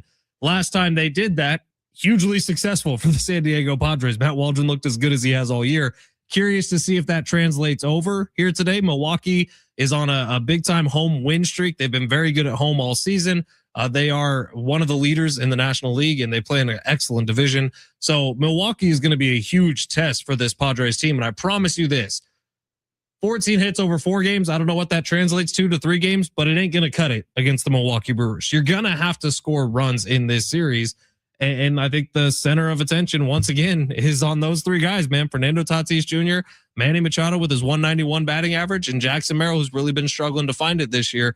Can they provide any sort of run support for the San Diego Padres over these next 3 games? Right, because against the Brewers, Mariners, Dodgers, and then even the A's are playing good baseball right now. Like that's not a gimme next weekend series. You're going to be facing really elite level starting pitching with the Brewers, Mariners, and Dodgers. You're going to be facing the elite. So we've seen the Padres really have success late in games when it's come to hitting. They've gotten the team's bullpens, which is great that you're able to do that. But the kind of underlying thing behind that is that you're not able to get after starting pitchers and knock them out of the game. So on the road, you're really going to have to get after it here I feel like we have the same conversation every day, but it really does come down to Fernando, Merrill, and Machado. Like they have to hit. I don't really know what else to say. They have to hit because you can't just keep relying on all the fringe pieces to come through and bail you out. And on the Matt Waldron front, I really don't know why more teams don't have an opener. Like it's kind of genius to bring someone in, get through the top 3 of the order, then let them go. You do feel like you get a lot more length in the middle innings from average starting pitchers if teams did that. I guess a lot of pitchers just don't want to do it because it's a pride thing. But and they wonder if it devalues them, when it comes to free agency stuff. But I think for certain people, for Matt Waldron especially, he's so different from everybody else in Major League Baseball. There's not very many knuckleballers going right now with Matt Waldron, it makes perfect sense, especially going from Bradley Rodriguez style to Matt Waldron style. It's a different arm angle. It's a different type of ball. Obviously, hugely different speeds. I think it works very well for Matt Waldron. So we'll see it in action later today. All right, coming up next, it is time for some NFL talk. More games have been released. We'll give you the most updated schedule, but right now, your chance to win a pair of tickets to go see Russell Dickerson out at Gallagher Square on May 21st. For tickets and info, you can visit Ticketmaster.com. If you would like to win a pair of tickets, caller number 9, you're going to see the show. 877-767-4760 is the phone number to call for Russell Dickerson tickets on May 21st at Gallagher Square. Ticketmaster.com to buy them. Call right now. You get them for free. It's San Diego Sports 760 live on the iHeartRadio app.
The sport is sponsored by the Valley View Casino and Hotel. Bradley Rodriguez will open, and Matt Waldron will be going for the Padres tonight as they start their first game in Milwaukee, taking on the Brewers for a 3-game set. In the NBA tonight, Oklahoma City eliminated the Lakers last night. They are awaiting the winner of the series happening today. Minnesota in San Antonio taking on the Spurs. Spurs 9.5-point favorites. Wemby is available after controversy of elbowing Naz Reid in Game 4 and getting ejected. Be the 3 C's MVP this month at Valley View Casino and Hotel. On May 29th, one lucky winner will score cash, and more cash, or a spin for $100,000 during the 3 C's giveaway, only in San Diego's favorite casino.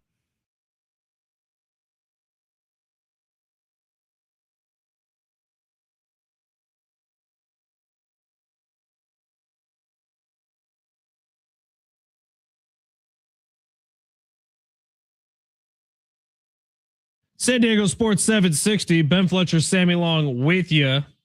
SDFC back at Snapdragon Stadium tomorrow night. They got Austin FC. Our pre-match coverage with Darren and Adrian will begin at 6 o'clock. You can buy tickets at sandiegofc.com if you want to go check them out on the pitch at Snapdragon Stadium. Should be a good one as SDFC looks to keep things rolling. All right, some sad news out of the NFL world, and I know we got a bunch of Eagles fans on the text line, and you and I can actually commiserate on this one. Charlie Young passed away today at 75 years old.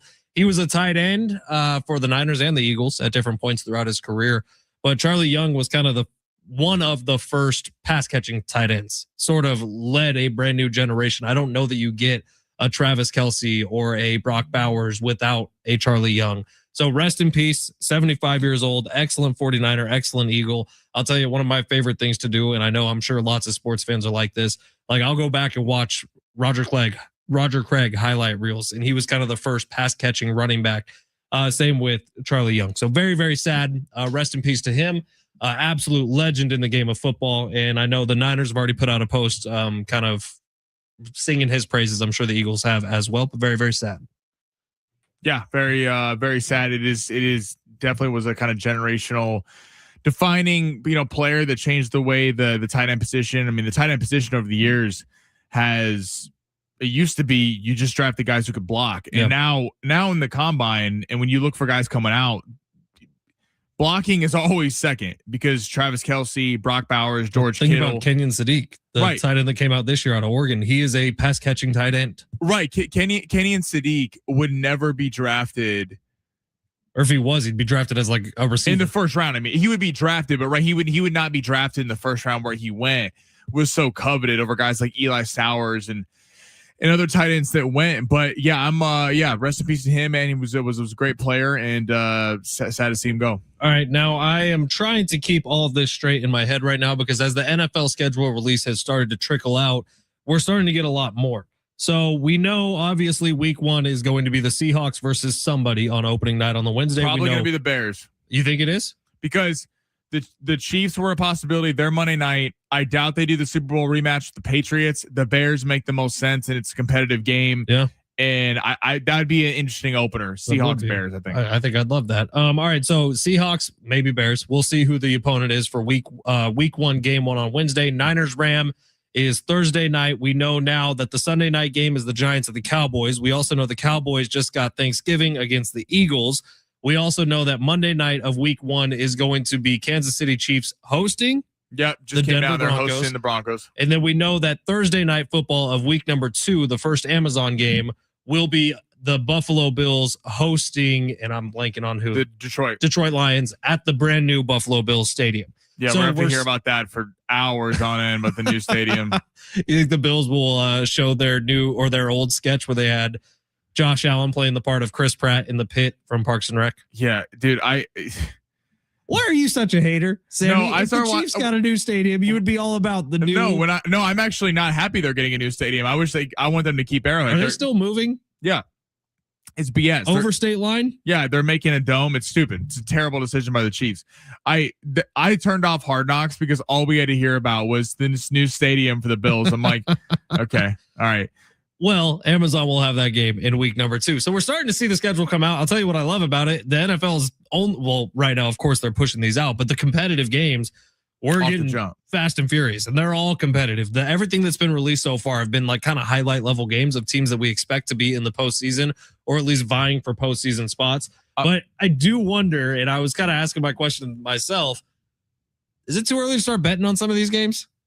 No, you can get good value. That's what I'm thinking. Like, are we dumb for not putting the long shots together for all the games that we know about so far? Well, it's just a crapshoot because you don't know if someone's going to be hurt or whatever. I mean, so I kind of feel like it's something we should maybe do at the end of the show today is put something together, maybe like $5 on it. All the games that we know about so far in the NFL. Yeah, we don't know anything yet. Well, yeah, exactly. It's fun. Imagine if it hits, we'll look like geniuses. But what if I win? Make the t-shirt.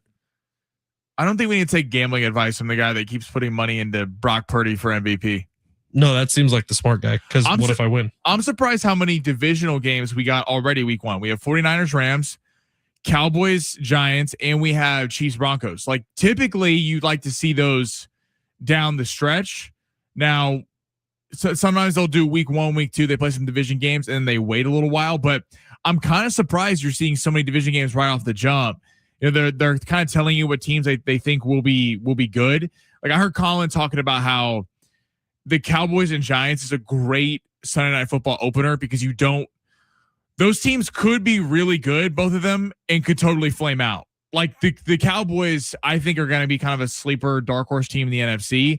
The Giants have all these expectations, and they're kind of you're talking about one of the worst to first picks. Everyone's kind of looking at the Giants, considering you got Dart there and Neighbors, Harbaugh's in the picture, Scattaboo. You get Arvell Reese and Malioga. Like they got a really fun young group of players, but I can't wait till we get this first full week 1 schedule. Did I miss any games here, or did the Bengals just get announced to have a game also? Yeah, the Bengals got a game against the Falcons in Madrid. Okay. And what week is that? Do you know? Sorry, week 9. Week 9 international matchup on November 8th. Okay. Now, the rest of the international slate will be released tomorrow morning at 9 a.m. on the NFL Network. And then we will get the full schedule released and all the team social media videos coming out on Thursday.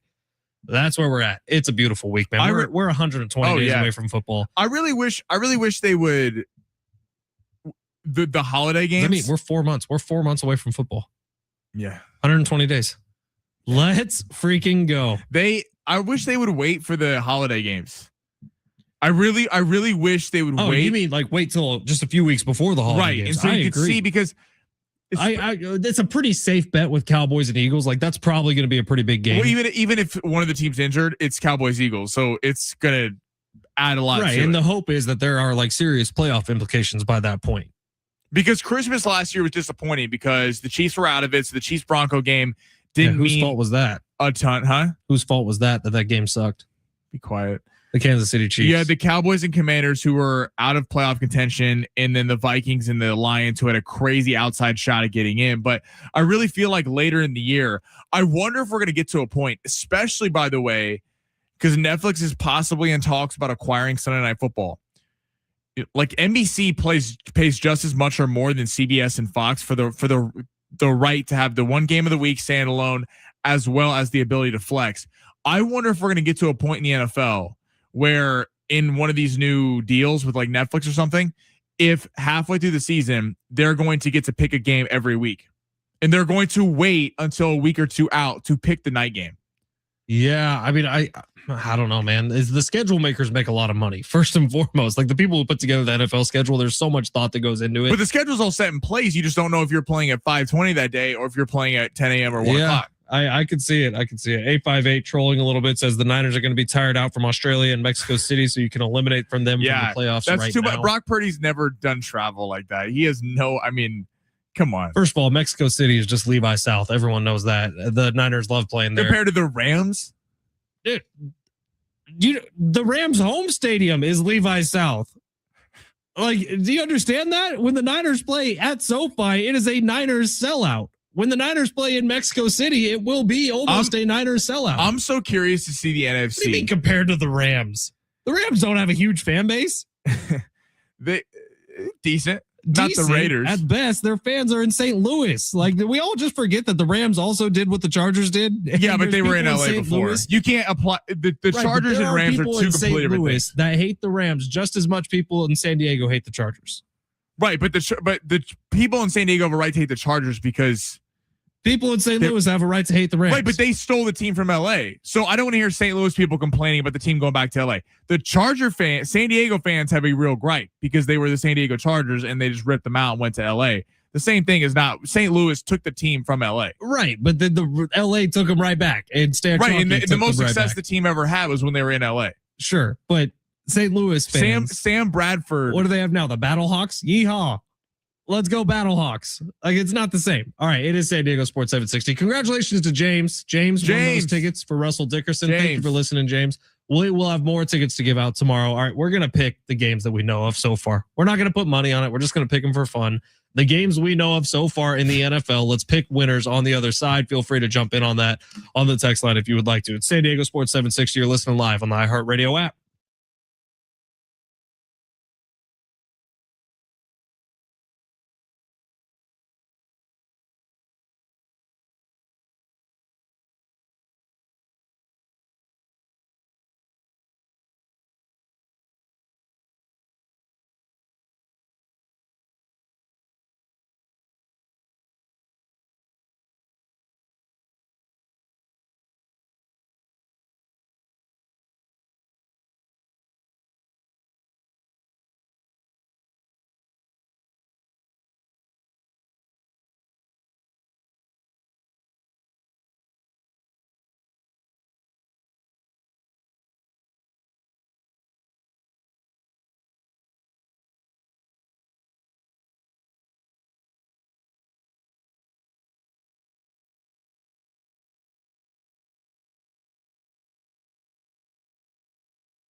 Did everyone see Mason Miller's new Star Wars ad? Everyone see that? Grogu controlling where the ball was going. I thought it was the coolest thing the Padres have done in like the last decade in terms of promotional stuff, because they got Star Wars weekend coming up soon. So Mason Miller's like looking down the batter, and it's some guy, actor in a Padres uniform. Mason Miller throws the ball. Grogu, who's the little guy, Mini Yoda, takes the ball and is whipping it all over the place and then goes in for a strike. It's so genius because every like kid in San Diego is now going to go see it. Who's a Padre fan? Dude, I loved it. I thought I was like Padres, or was it Chris Connolly? I think is his name, the CMO, the chief marketing officer. Congratulations. Genius. Pairing up with Star Wars like that. I thought it was adorable. That movie will be good. I'm excited for that. Oh, Mandalorian and Grogu. I think it's going to be great. Yeah. Travis Dale is on record saying it's going to be the best Star Wars movie since Empire Strikes Back. What? Which is that's some heavy shoes to fill, man. I don't know if it's going to be that good. First off, that's major disrespect to Return of the Jedi, number one, as well as Revenge of the Sith. I mean, Empire is the best Star Wars movie ever. No, I don't think it's particularly close. No, A New Hope. Empire Strikes Back is way better than A New Hope. Do they blow up the Death Star in the fifth? No. Empire Strikes Back is so much better than A New Hope. The New Hope is like largely boring, if we're being completely honest. Like nostalgia based, sure, it was the first one. I guess we can give it that. Empire Strikes Back is far better. I had someone tell this to me, and it made a lot of sense. They're like, "Did you know?" Spoiler alert: that Darth Vader is Luke's father before you watch the movie. And I said, everyone born after 1985 did. Right, exactly. So I knew that. So the reveal was less of a pivotal moment for me, whereas blowing up the Death Star is one of the greatest pieces of cinema we've ever seen ever. Okay. But I thought the Mason Miller Baby Yoda ad was adorable and awesome. 913 says Brock Purdy is probably going to be his last year playing. At some point, the NFL will wake up and realize he is not capable of winning a Super Bowl and move on. He can't get it done, guys. I didn't say it. The trolling is ridiculous on today's show, and I'm kind of over it, if I'm being honest. Sammy and I got in a screaming match during the last commercial break because he was trying to tell me with a straight face that fully healthy, the Dallas Cowboys are a better football team than the San Francisco 49ers. I think they're going to have a better year than the Niners. Fully healthy. Nick Bosa, Fred Warner, Mike Evans, George Kittle, Christian McCaffrey, all of them fully healthy for a full season. The Dallas Cowboys are better. You're smoking grass. Well, we'll see when the season finishes. I think the Niners ran its course a little bit. I think they out of your mind have gotten older. Just objectively, and they're not doing what the Chiefs, the Bills, the Ravens with teams have done of getting younger. Look what the Eagles did. The Eagles completely remade their defense, got younger to deal with an aging veteran offense. And Niners defense isn't old. It's just hurt. I know, but you're counting on them being healthy.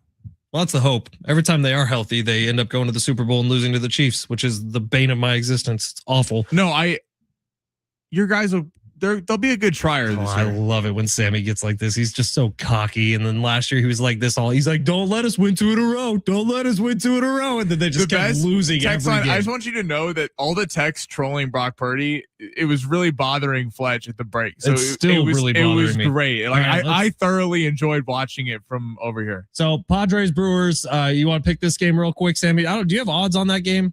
I know Brewers were favored. Yeah, the Padres are underdogs. Yeah, but we'll see what happens today. I like Matt Waldron coming off the bench. I think tomorrow's game is actually far more fascinating because it's the Miz, who is that rookie sensation from a year ago, who throws like 102 miles an hour. He threw like 30 some odd pitches at 103 miles per hour. He's on record. Padres are facing him tomorrow. Padres have been great against starting pitching so far this year. That's the good news. Sarcasm for you. But we'll see. It's him against King. I think that is a fascinating matchup, man. Let's pick some NFL games real quick. We are 120 days out, but we have at least 6 games on the schedule so far. So we'll start with Niners, Rams in Melbourne, Australia. Sammy, picking winners, assuming everyone's healthy. I think the Rams win. I actually kind of do too, which it feels gross to say that, but I do think the Rams have a better roster. I could hear that argument, not the Cowboys. Are you insane? Cowboys, Giants, Sunday Night Football, week 1. It's in New York, right? Yeah, give me Dallas. I think I'm taking Dallas as well. Monday Night Football. Wonder who Fletch is going to take. Monday Night Football, Chiefs and Broncos in Kansas City, picking winners.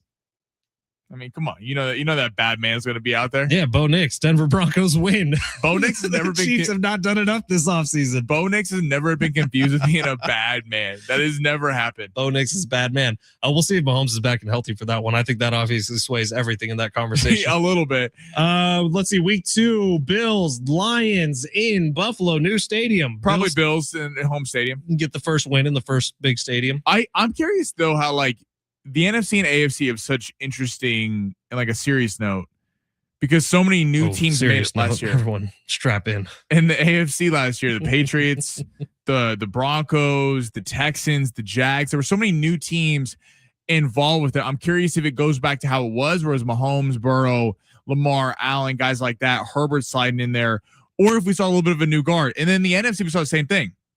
Like the Bears come out of nowhere. The Lions fall out, have been a perennial contender the last few years. I'm really curious to see how, like, if a team like in all series, the Niners get back to where they were. Yes, they will get back to where they were if they're healthy. If everyone's healthy on the Niners, they're going to the Super Bowl this year. I can promise you that. All right, Thanksgiving Day, we got Eagles Cowboys. As of right now, Cowboys at home. I'm taking the Eagles in that one. I think the Eagles are going to have a pretty good year this year, actually, and I can't stand the Eagles, so take me my word for that. And then what's the other one we know? Bengals and who? the Falcons, the Week 9 Madrid game. Falcons. Let's go. This is the year. Michael Penix. Yeah, because the Bengals defense will be just decimated by that point. Right. Nothing like getting those futures in on Week 9 NFL games. Dude, we're 120 days out. If you're not going to start now, you're not trying. No, we're not 120 days out from the Week 9 Madrid game. Jay Sill's making fun of me saying smoking grass. Okay, Grandpa. But Sammy did try to say with a serious face that the Cowboys are better if the Niners are fully healthy. I think I think the Cowboys will have a better year than the Niners. It's weird. I don't know where you're hiding your bong over there, but it's so far up your. Never mind. All right, we're out of here for today. Whoa. Sammy's gonna keep it going for the next hour from 2 to 3. You got Annie Halbrun jumping on the show today? Yep, 2:30. Got a lot getting into. A little Lakers, a little Padres, a little NFL. We got it all covered. Right on. John Schaefer and Alan Sliwa will be your drive home later this afternoon from 3 to 6. SDFC tomorrow night back at home against Austin FC. Pre-match coverage with Darren and Adrian will begin at 6 o'clock. Keep listening for your chance to win $1,000. New nationwide keyword coming up in about 20 minutes. It's San Diego Sports 760. Thank you for being here today live on the iHeartRadio app.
This report is sponsored by Mothers Against Drunk Driving.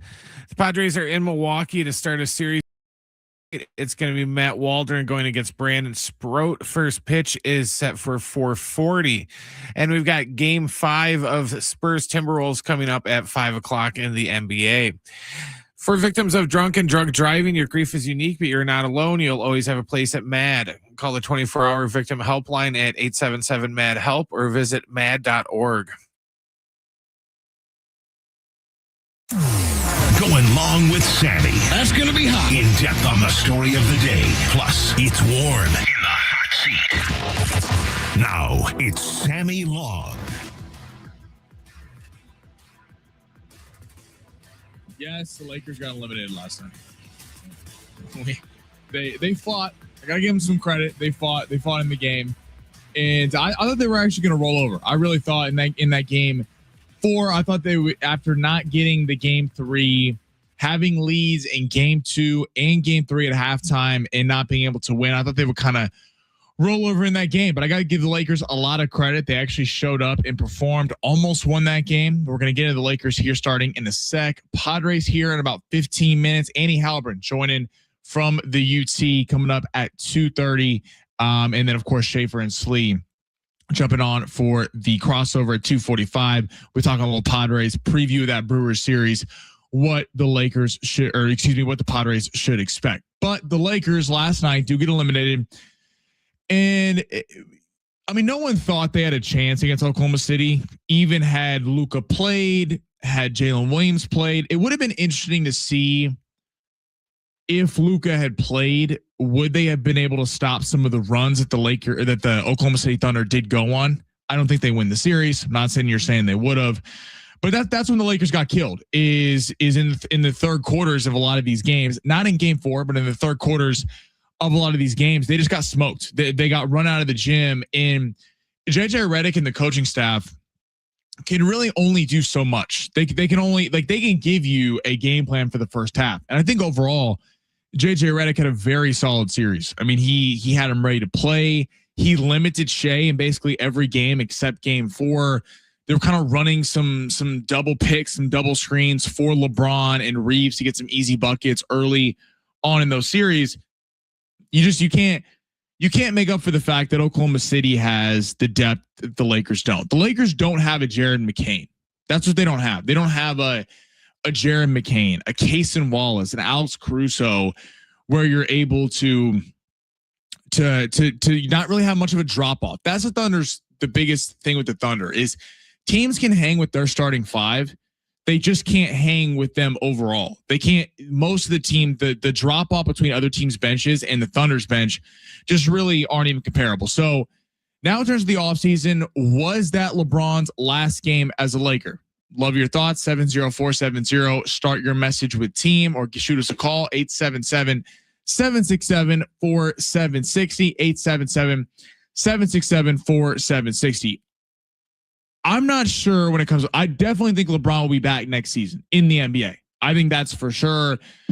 This whole retirement talk. I mean, he was exceptional in that series and was great in the Rocket series. Was great against the Thunder. I think it's a little bit of a Brady situation where, like Tom Brady, everyone's like, well, you're 42 years old, 43 years old. Why are you still playing? Well, because he was still playing like one of the best quarterbacks in the league. Finally, in his last year, when he took a dip and was probably hanging in the teens, but the 15th best quarterback in the league, it wasn't quite the same. And you saw him end up hanging it up. But he's still playing at such a high level. It's hard to see why he wouldn't. I do think the rest of the NBA playoffs, and I believe we have some Rob Pelinka sound we'll play in a minute, but the rest of the NBA playoffs will determine where LeBron goes. Because we'll stay away from the Lakers. We'll get to them in a second. The Cleveland Cavaliers and the New York Knicks are still alive. Now, I don't think, because LeBron at this stage of his career he's made a gazillion dollars. I mean, he bought a $15 million home when he was in the bubble sight unseen. So this is not a guy that's worried about cash or something like that. If you're LeBron, and why you want to keep playing is you want to really define your legacy. For a lot of people, including myself, I think Michael Jordan's the GOAT. adding another ring to that where you'd only be one short of Michael, I think would definitely change the conversation because LeBron holds all the individual records, most points ever, holds so many playoff stats, and the fact that, you know, he didn't go to college, has played since he's 18. I mean, it's pretty insane, LeBron's career. So that puts LeBron in winning situations. LeBron's not going to the Bulls or the Nets or some team just to cash out. So that leaves only a few teams: the Cleveland Cavaliers and the New York Knicks. Now the Cavs story obviously writes itself. Returning home, already returned after, you know, they hated him when he went to Miami, came back, got the championship, and is beloved in Cleveland.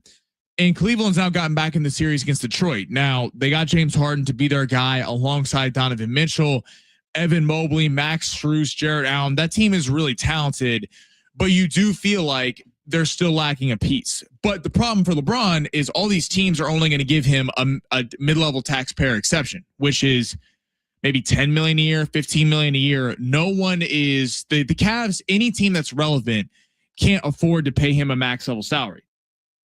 With the Cavs, that's going to Donovan Mitchell, and then Harden's got a big contract, and Mobley's got a big contract.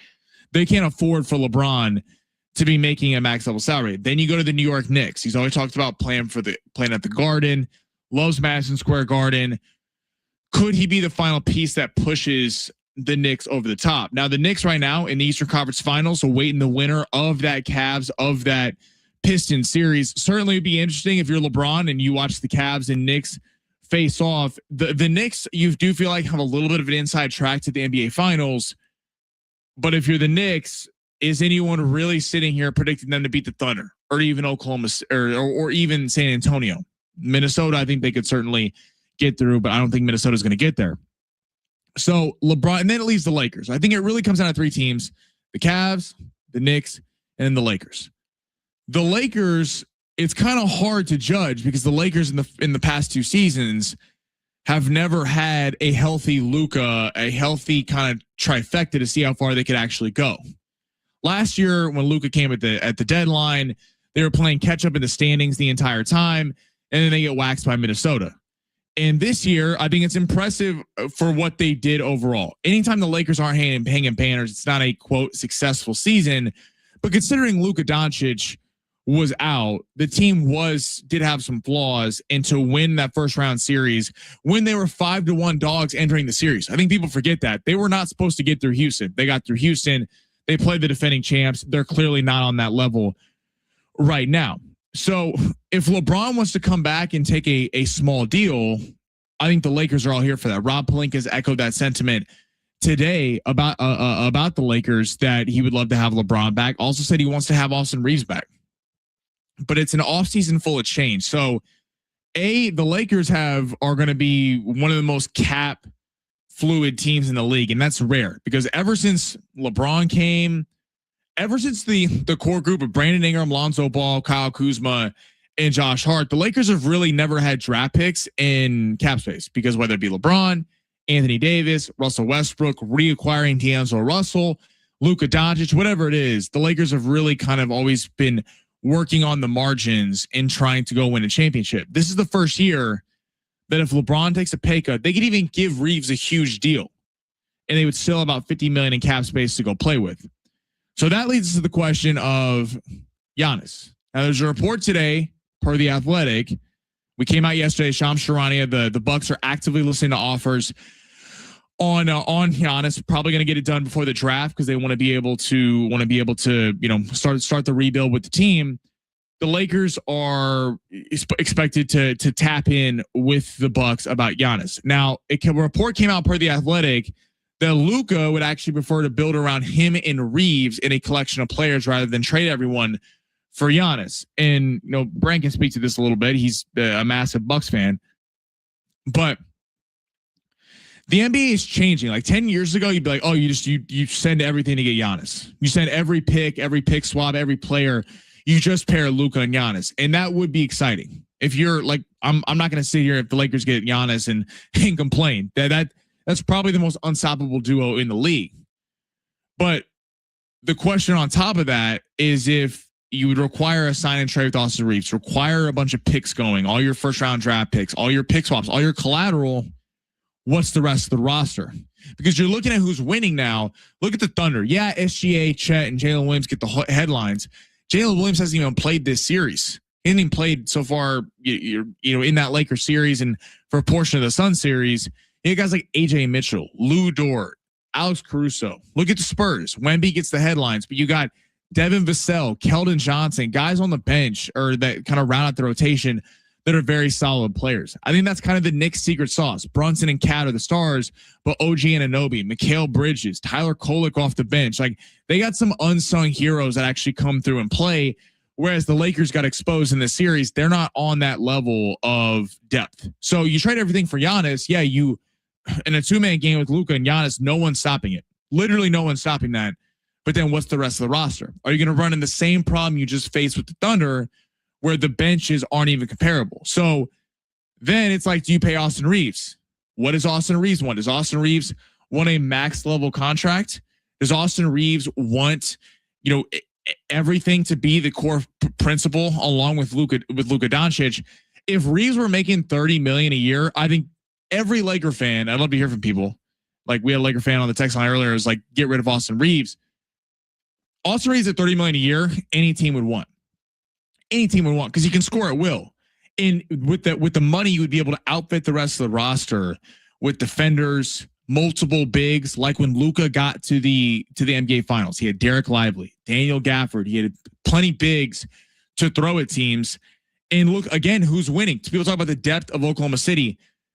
The Knicks have two bigs: Karl-Anthony Towns, Mitchell Robinson. You got Oklahoma City, Chet Holmgren, Isaiah Hartenstein. Yeah, Wemby's so unique in that he doesn't really need too much else because he's so talented. But you're seeing two big teams: Minnesota, Rudy Gobert, Naz Reid. The Lakers do not have two bigs. DeAndre Ayton. Don't even get me started on DeAndre Ayton. DeAndre Ayton is such a waste of talent and what he could have been in the league. He's an average player. He has some moments, but he is not a star player. He is not. And there's reports today he's looking to get a bigger contract elsewhere. Whatever team is going to give him a bigger contract, Portland did not want him. When the Portland Trailblazers don't want you, that tells you something. It's rare that the Portland Trailblazers turn down former number 1 overall picks. They did. The Lakers saw that for a full season. So the Lakers have an off season where it'll be interesting to see, do they fall back into the old traps? And maybe it works. Maybe you get a Giannis. Maybe you go star hunting for another star, and you pair and you make this big dynamic.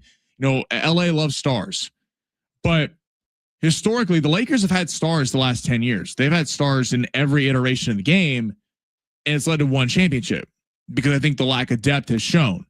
The Lakers have an opportunity to go not usually how they do, which is not always star hunting, and outfit a roster around Luka and hopefully Austin Reeves. But are they going to do that? So there's so many unknown questions with the Mark Walters group. The Walters group didn't offer LeBron James an extension in the offseason when he wanted one. So that leads me to think that there's no way LeBron's back on a max level salary. On making $10-15 million a year, I think anyone in the league would want LeBron James. Why wouldn't you? And the guy puts up huge numbers. He's a high level basketball player, one of the greats of all times. Can fill in and adjust. Was playing with Luka and Reeves, had the selflessness to step back and play that third role and really kind of get after it. So the Lakers got a big offseason, a lot ahead.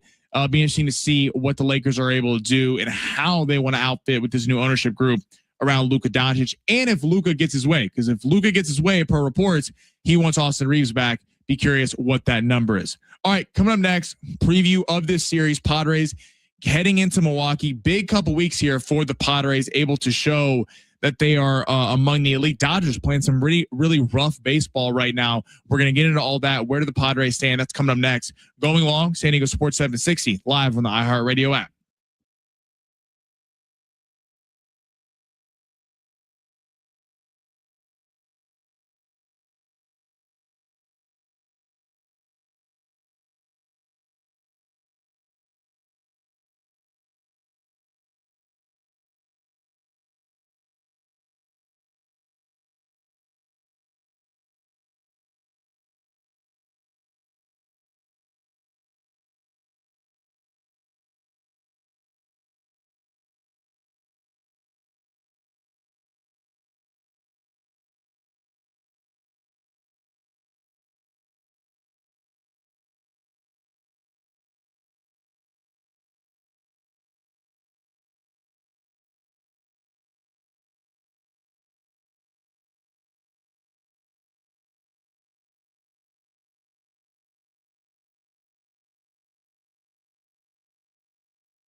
Stadium Sports has 9 chances for you to win $1,000 every weekday with the Bonus Bucks contest. Listen every hour, 9 a.m. through 5 p.m. Listen for the nationwide keyword, then enter it at sportssd.com. Next chance to win $1,000 coming up soon on San Diego Sports 760. Checking in with our text line right now, reacting to a little Laker talk on the last side. 973.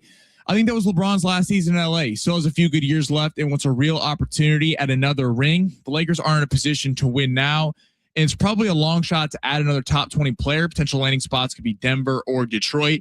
Detroit's interesting in that they really do need another scorer, and I think that's been evidenced in this series against the Cavs. Like, you can only bully teams for so long. You have to have guys that hit shots, and as the defense has stepped up, Cade Cunningham is getting not bullied. He's having great series, but no one else. Tobias Harris, Jalen Duren is your second best player. I don't know if that's going to work. I do think the Lakers, with tweaks, if he were to take a discount, would be in the championship, conversation next year. That's if he took a discount, because the Lakers have to outfit the roster. But Denver would be interesting. But also, what's the status on Jokic? Is Jokic looking to move on? But I wouldn't be surprised, to 973's point, if LeBron's playing elsewhere. I wouldn't be surprised, because the Walters group certainly has not been too keen in paying LeBron all the money that he wants and just kind of giving into all of LeBron's wants and needs. All right, Padres sitting atop the NL West. It's kind of crazy when we look at the NL West. I mean, the Diamondbacks sitting there in third. Diamondbacks just trade Alek Thomas today to the Dodgers, which I get he's been struggling, but very odd to trade the kind of speedster to the Dodgers, who do seem to really take advantage of reclamation projects, kind of like Oklahoma City. They took Jared McCain, they take Shea Gilgeous-Alexander. They just kind of take team scraps and are able to make stars of them. So we'll see what happens there. But the Dodgers are not playing good baseball. I mean, Blake Snell comes back on Saturday against the Atlanta Braves, which pretty shocked that the Dodgers would actually throw Blake Snell his first game back against one of the hottest teams in baseball, and up until this point, maybe the best team in baseball, in the Atlanta Braves. He gets shelled. Wroblewski has been one of the best pitchers for the Dodgers all season long. He gets shelled a little bit on Sunday, and Roki Sasaki has not been a great starter all season long. He lost yesterday. Didn't have a terrible outing, but the Giants take advantage. So in the Padres off day, the Padres are sitting atop here. The NL West, it's hard when we assess the Padres, because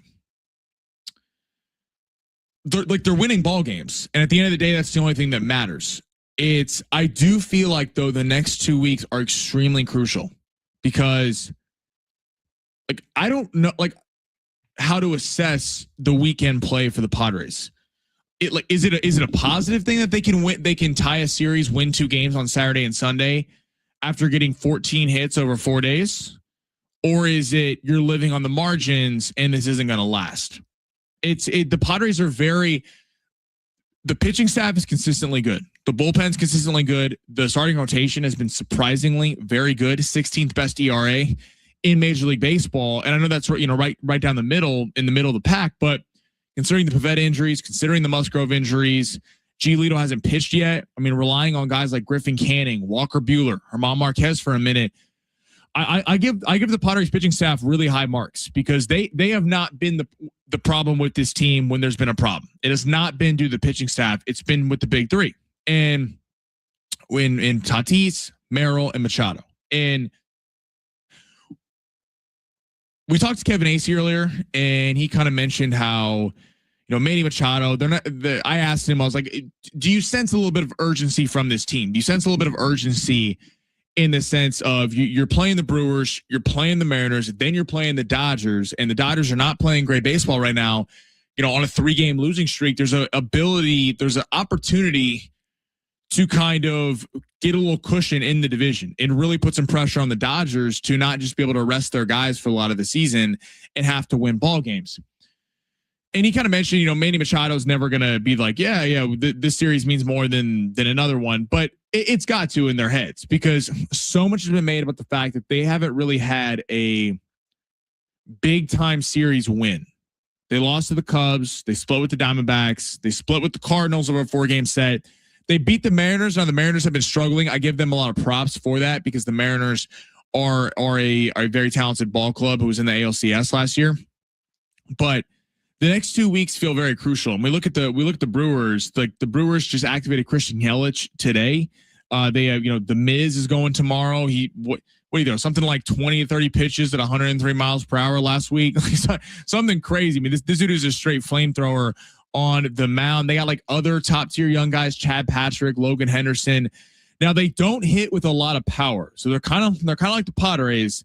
They're in the bottom half of the league in terms of power through mid-May, but they're one of the best at getting on base. They are excellent in steals. They lead the National League in stolen bases, and they don't have a high strikeout percentage. So this is a team that's really going to kind of try to work down your starters and work it to the Padres bullpen. They've had some injuries, Jackson Churio, Andrew Vaughn, but again, they're getting Yelich back tonight. Over the next 2 weeks, you're going to see some elite level starting pitching. So we go back to Fernando Tatis, Merrill, and Manny Machado in the Miz tomorrow. Over the weekend, the pitching staff for the Mariners, I haven't got a look yet, but I believe Brian Wu, will be going against the Padres at some point. One of the best young pitchers in all baseball. And the Dodgers are going to line up. They're going to line up Blake Snell. They're going to line up Yoshinobu Yamamoto. They're going to line up Shohei Ohtani. And to beat the Dodgers, you got to get to their bullpen. The bullpen has been lacking. That's a conversation for next week with Edwin Diaz being out. But the Dodgers are going to try to rely on their starters and get to the Padres bullpen early. You would like to see you have some real opportunities over the next 2 weeks. The Miz, Wu, some of the top tier pitchers for the Dodgers to be able to go out there and prove that these bats can compete at the highest level. And we're gonna know. We're gonna know quickly in this next week if they can snap out of this thing, because it's great that they're able to win on the margins and that it's kind of, the aggregate really coming together for the Padres, and it's not the stars doing the heavy lifting. To beat teams that have consistently been in the playoffs and have really deep rosters that work counts deep, the stars have to show up. And if we're sitting here 2 weeks from now talking about the Padres have a really good record, it would almost bet everything I have that's going to be because Manny Machado, Fernando Tatis, and Merrill get it going.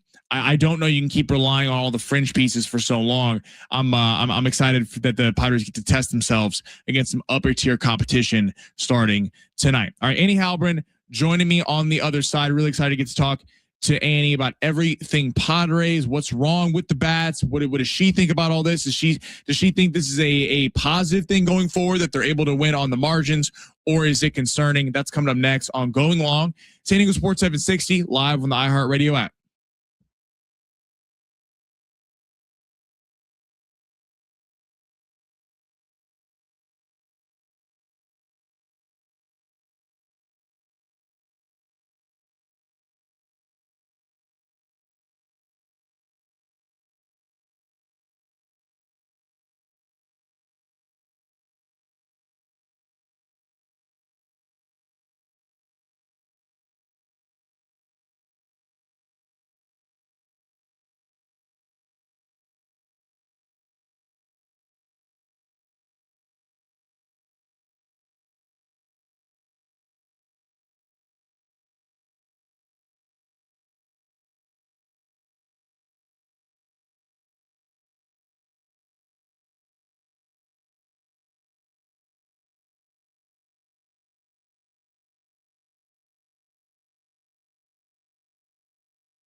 This report is sponsored by Lowe's. The Padres are in Milwaukee to start a series with the Brewers tonight.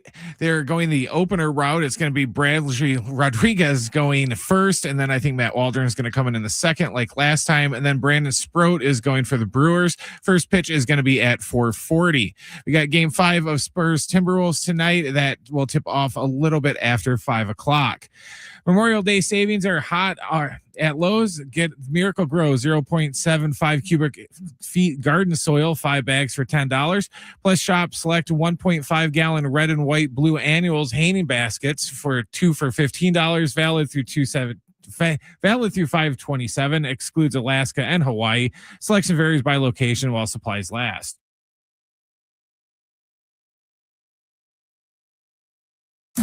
Ain't nothing wrong with a little heat. Getting warm around here. Light the fires, Big Daddy. Who's next in the hot seat? Very excited to welcome in this next guest, Annie Halloran, working with the UT, jumping back on the show, doing some of the best work on the Padres. Annie, how you doing? I'm doing great, Sammy. Thanks for having me. How are you? Doing good. So you cover this team closer than just about anyone. All week we kind of keep going back and forth. Like they're first place in the NL West, and they deserve a lot of credit for it. Sometimes it's a little ugly how they get there. What has been your assessment of the Padres? If you could give a letter grade sitting here on May 12th for the Pods. Well, that's a great question. I give them an A because of their record. What is their record right now? Is it 24? And I don't have it in front of me, but yeah, and 16, I believe. 24 and 16. Yeah. So I give them a record that for being their record and also for being on top of the National League West. But if you take a look at the categories underneath that, the offense would get like a D because there's no way they should have that record with the offense being what it's been. The starting pitching would probably get like a C, but they've been holding it down. I look at the starting pitching and it's like, man, it's not always pretty, like you said, but they keep the team in games. They've been really kind of trying to show that no one wants to leave that rotation. I think that you've been seeing guys really step up, realizing that Giolito is around the corner and things might be changing, and you see everybody kind of fighting for their spot. So I think that while their ERA is middle of the pack in baseball, they've kind of been with the eye test, just kind of doing more than that in terms of allowing these games to stay close and allowing the offense to mount a comeback. But the bullpen, I think, look, they've done a great job. There's a lot that's been asked of the bullpen, but I think that you can't keep going at that rate. All these close games is going to take a toll on the bullpen at some point. And also the amount of innings that they're being used is going to take some kind of toll at some point. So you want to be careful there. But the offense, as good as that record is, and the fact that they're able to get enough timely hits that they can pull off some of these wins, it just feels like that's asking a lot for that to go on all year. So I think something's got to give there eventually. You mentioned the bullpen usage. Do you put that more as the fact that the offense can't separate in these games, or do you think Craig Stammen is going to them a little too much? I think it's a combination of things. I think it's the offense, but I think it's also the starting rotation. You don't have guys going deep all the time.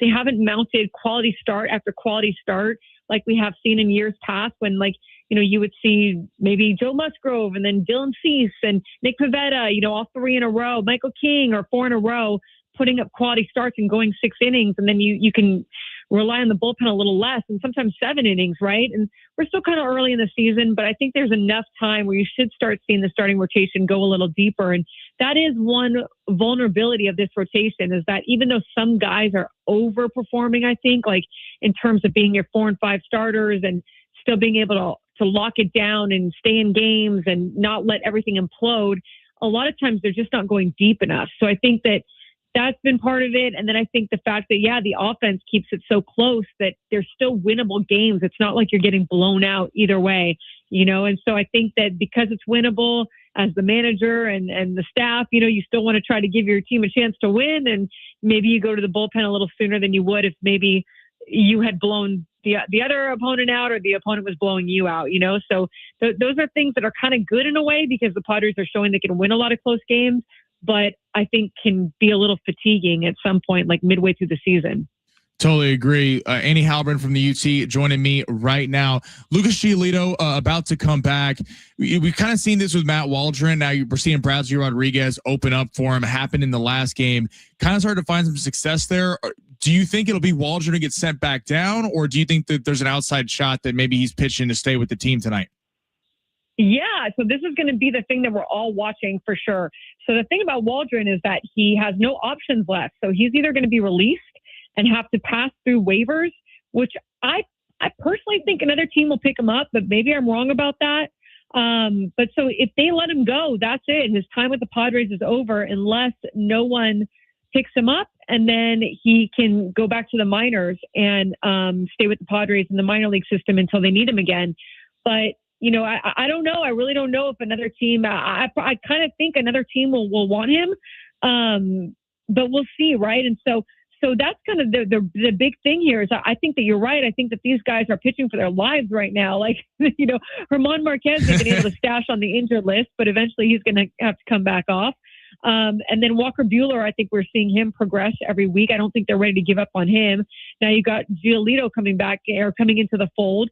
So yeah, someone's got to go. And I think it will be Waldron, and I think that there's also a chance that maybe they could, there was part of me that thought, well, they'll use them maybe out of the bullpen, but then they'd have to make a move there too. And I don't think they're ready to do that either. So this is going to be an interesting one for sure. But I don't think that they want to lose Matt Waldron. But I also think that they've got like too many.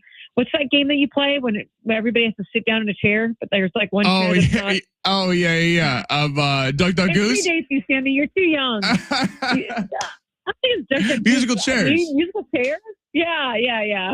I just said Duck Goose. I'm going to get cooked for that on the text line. But musical chairs, yeah. I'm curious. So Musgrove and Pavetta, we're hearing all-star break kind of coming back after. Is there a reason to be concerned there, or do we think that they really are just kind of saving them for the home stretch here? I think there's always reason to be concerned when they're not moving quickly.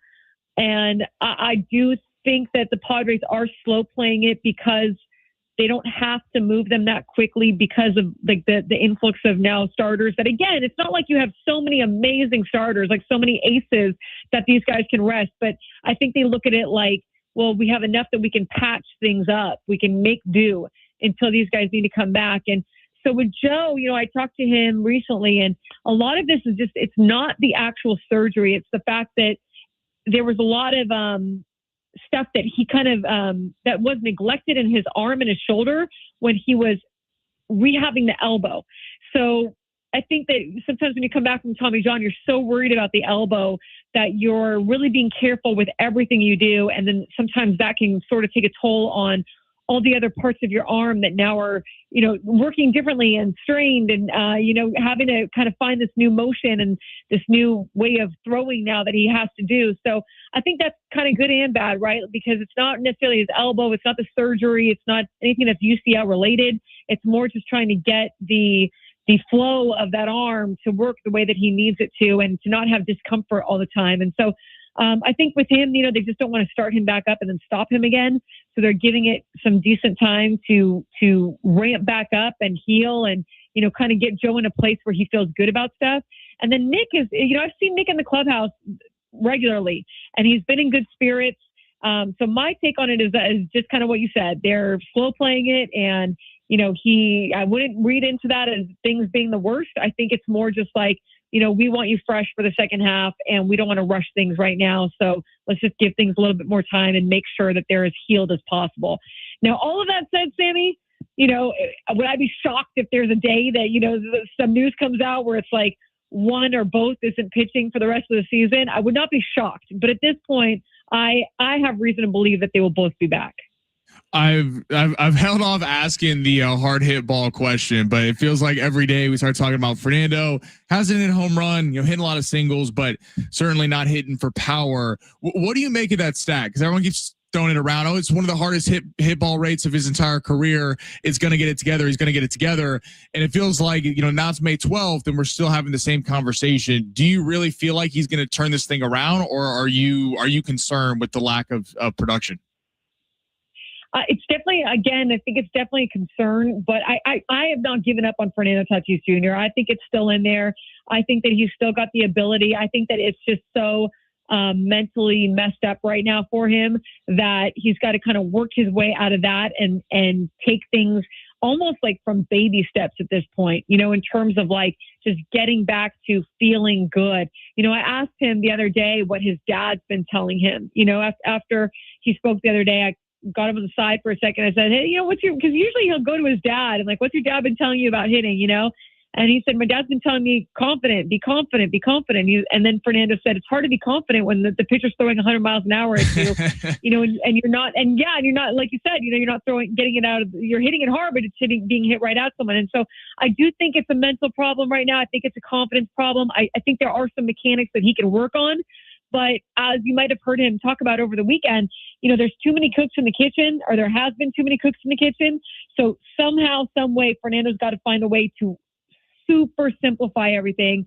At the same time, remember that he is Fernando Tatis Jr. Regardless of steroids or PEDs or surgeries or everything that's slowed him down in the past, he's still Fernando Tatis Jr.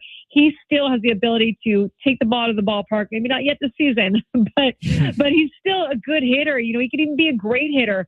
I think that this is just going to be a tough one to overcome, like in terms of how he looks back at the season. But there's still time to turn it around and finish more than strong. I mean, there's 3/4 of the season left that he can turn it around. And I don't think that it's a matter of like, he's different after the PEDs. Like maybe he's a little different or after the surgeries, I think, more than anything.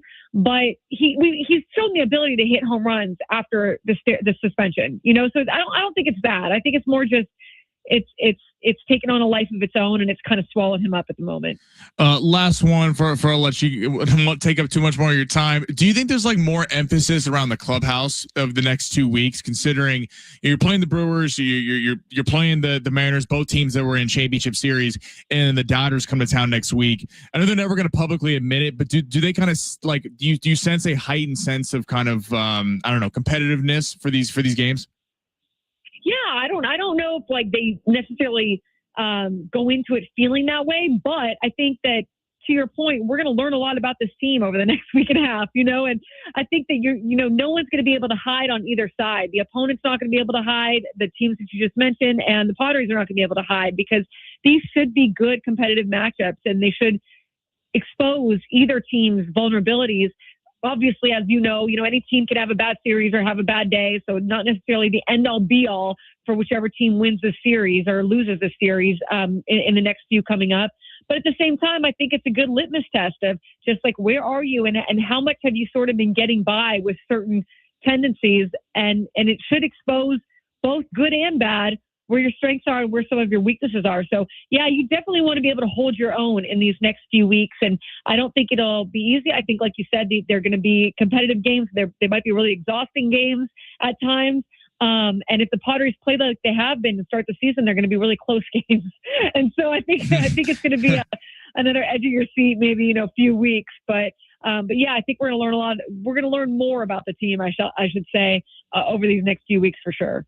Annie Halbrin, go shoot her a follow on X, doing some great work with the UT. Annie, thank you so much for stopping on today. Anytime, Sammy. Appreciate you having me. Have a good day. Awesome. That was Annie Halbrin, killing it per usual. Coming up next, John Schaefer is right here. He's munching on something. What are we munching on? Trail mix. Shout out to iHeart San Diego. That's coming up next on with the crossover, Schaefer and Sliwa on Going Long, San Diego Sports 760, live with iHeart Radio app.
The boys are here. Schaefer and Sliwa. Just venting. What's up, Sammy? What's going on?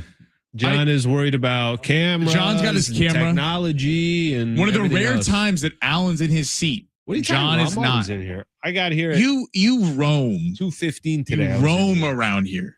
It's my second time in here today, actually. So What? bright and early this morning. Oh yeah, because of the Lakers. Yeah. 570. Yeah. Yeah. What do you want to talk about, Sammy? Come on. We're here for you. I was ranting a little bit earlier. I actually wasn't ranting. I'm actually excited for the offseason.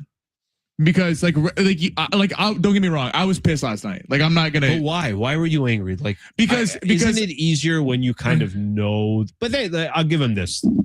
They competed. I thought for a second there, I thought they were going to win yesterday. Up 110. Right in the fourth quarter, not in the first. Yeah, dude, that crowd compared to the Philly crowd game 4, that crowd was all Laker fans. Like you would have thought the series was on the line last night. Well, the Philly crowd in game 4 was like not even Philly fans. And Laker fans kind of got called out for game 3 because on the broadcast they're like, it's quiet in here. It was a good crowd last night. Yeah, and probably has something to do with they're not. I don't think there's this like Thunder Nation. That's Thunder Nation in LA. Well, Sammy, let me ask you this. Let's say they're playing Warriors yesterday, and Warriors are about to sweep 4-0. Wouldn't that arena look differently? Yes, just because there's a lot of Warrior fans. I think also though, the tickets before the game. You were talking about tickets for Saturday. It was like $100, right? The ticket for game 4, you could get in for $90. $90. So you're getting real fans in there, not just people who are like, true. "Oh, I want to go to the game because I'm at a Laker playoff game." Dude, I hope Shea finds this sound.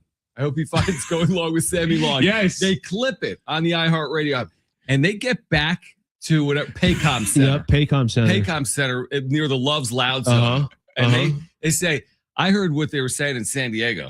Yeah. And they play that. Yep. And they use that as motivation. And then like maybe in a game like if they don't have fans, they like call you out.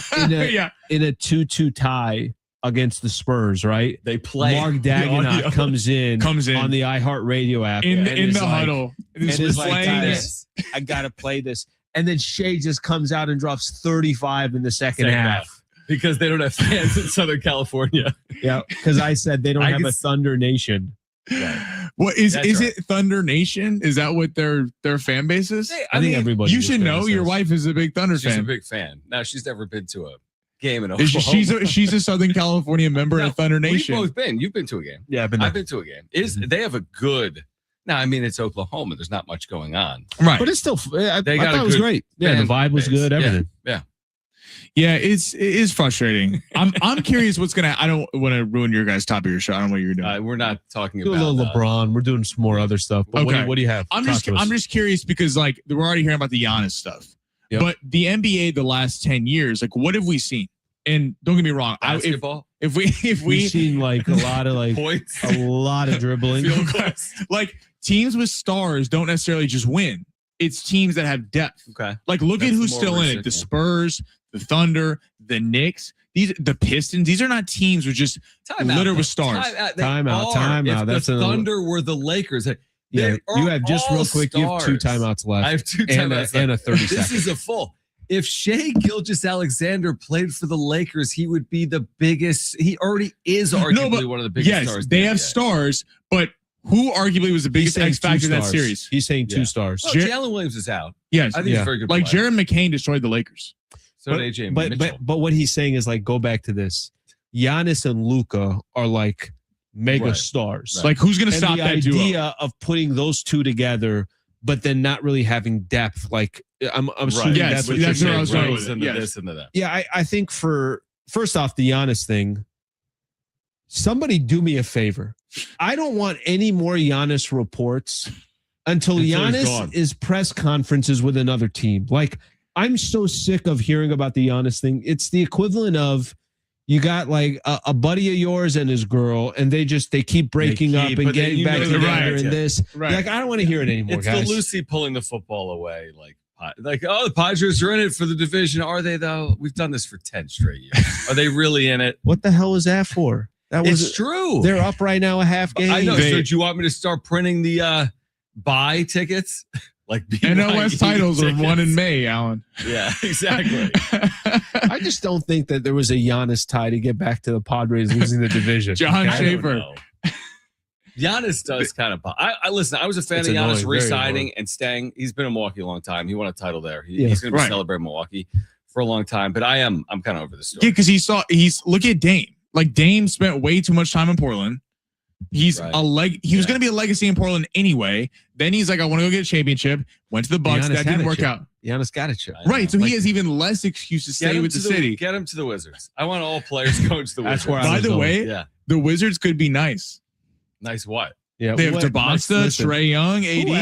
whoever, Tyshawn George. even the GM of the Wizards has never said We could the be nice. Wizards could be nice. We could be nice. Isn't it weird I though do that that line. DC has not had better sports teams over the years? Like, I you're have an a East pet Coast peeve. guy. I have a pet peeve. You're in the nation's capital. The best you can do is Wizards. Yeah, like the We got The monuments independence. and just figure something out. 1,000%. You got the history of the country there. Yep. Wizard, the we George have an idea. Washingtons. We have an idea. Let's Wizards. What does that even mean? Why? Why They're did they go they're Wizards? cooking in the So lab. mad about it. Why did they go Wizards? You're so right. Right, And like so that's bad. such like Why are the Sixers the 76ers? Dude, I'm done. Are you serious? Yeah, I'm being serious. Why are they the 76ers? Brent, we're all what is the shaking our heads. year? What is the year that's Oh, significant oh. to this Did we got a dump button over there? No, to this great country? You of remind me of my ours? former co-host. The country was founded Isn't in that, like, Philadelphia. isn't They around had that a time. declaration. The year, by the way, was 250 years ago this year. Oh yeah, that's right. Can I 250. genuinely tell you something? 250. I don't think I've ever put that together. Yeah, we got you. You've Don't worry. never put the I don't think 76ers I've always been like, together. why are the Sixers why is that? Okay, there's some teams out there I'm with you on. It's like the Lakers, 76 one, because that all the one lakes. is Oh, the That's lakes why in they did it. Minnesota. No, the lakes here. The lakes That's in why they Los named them Angeles. that. Otay Echo Lake. Park. Otay Lake. That's why. Right. Okay. What do you have coming up on the show today? We're talking team names like the Jazz, all the great music in Salt Lake.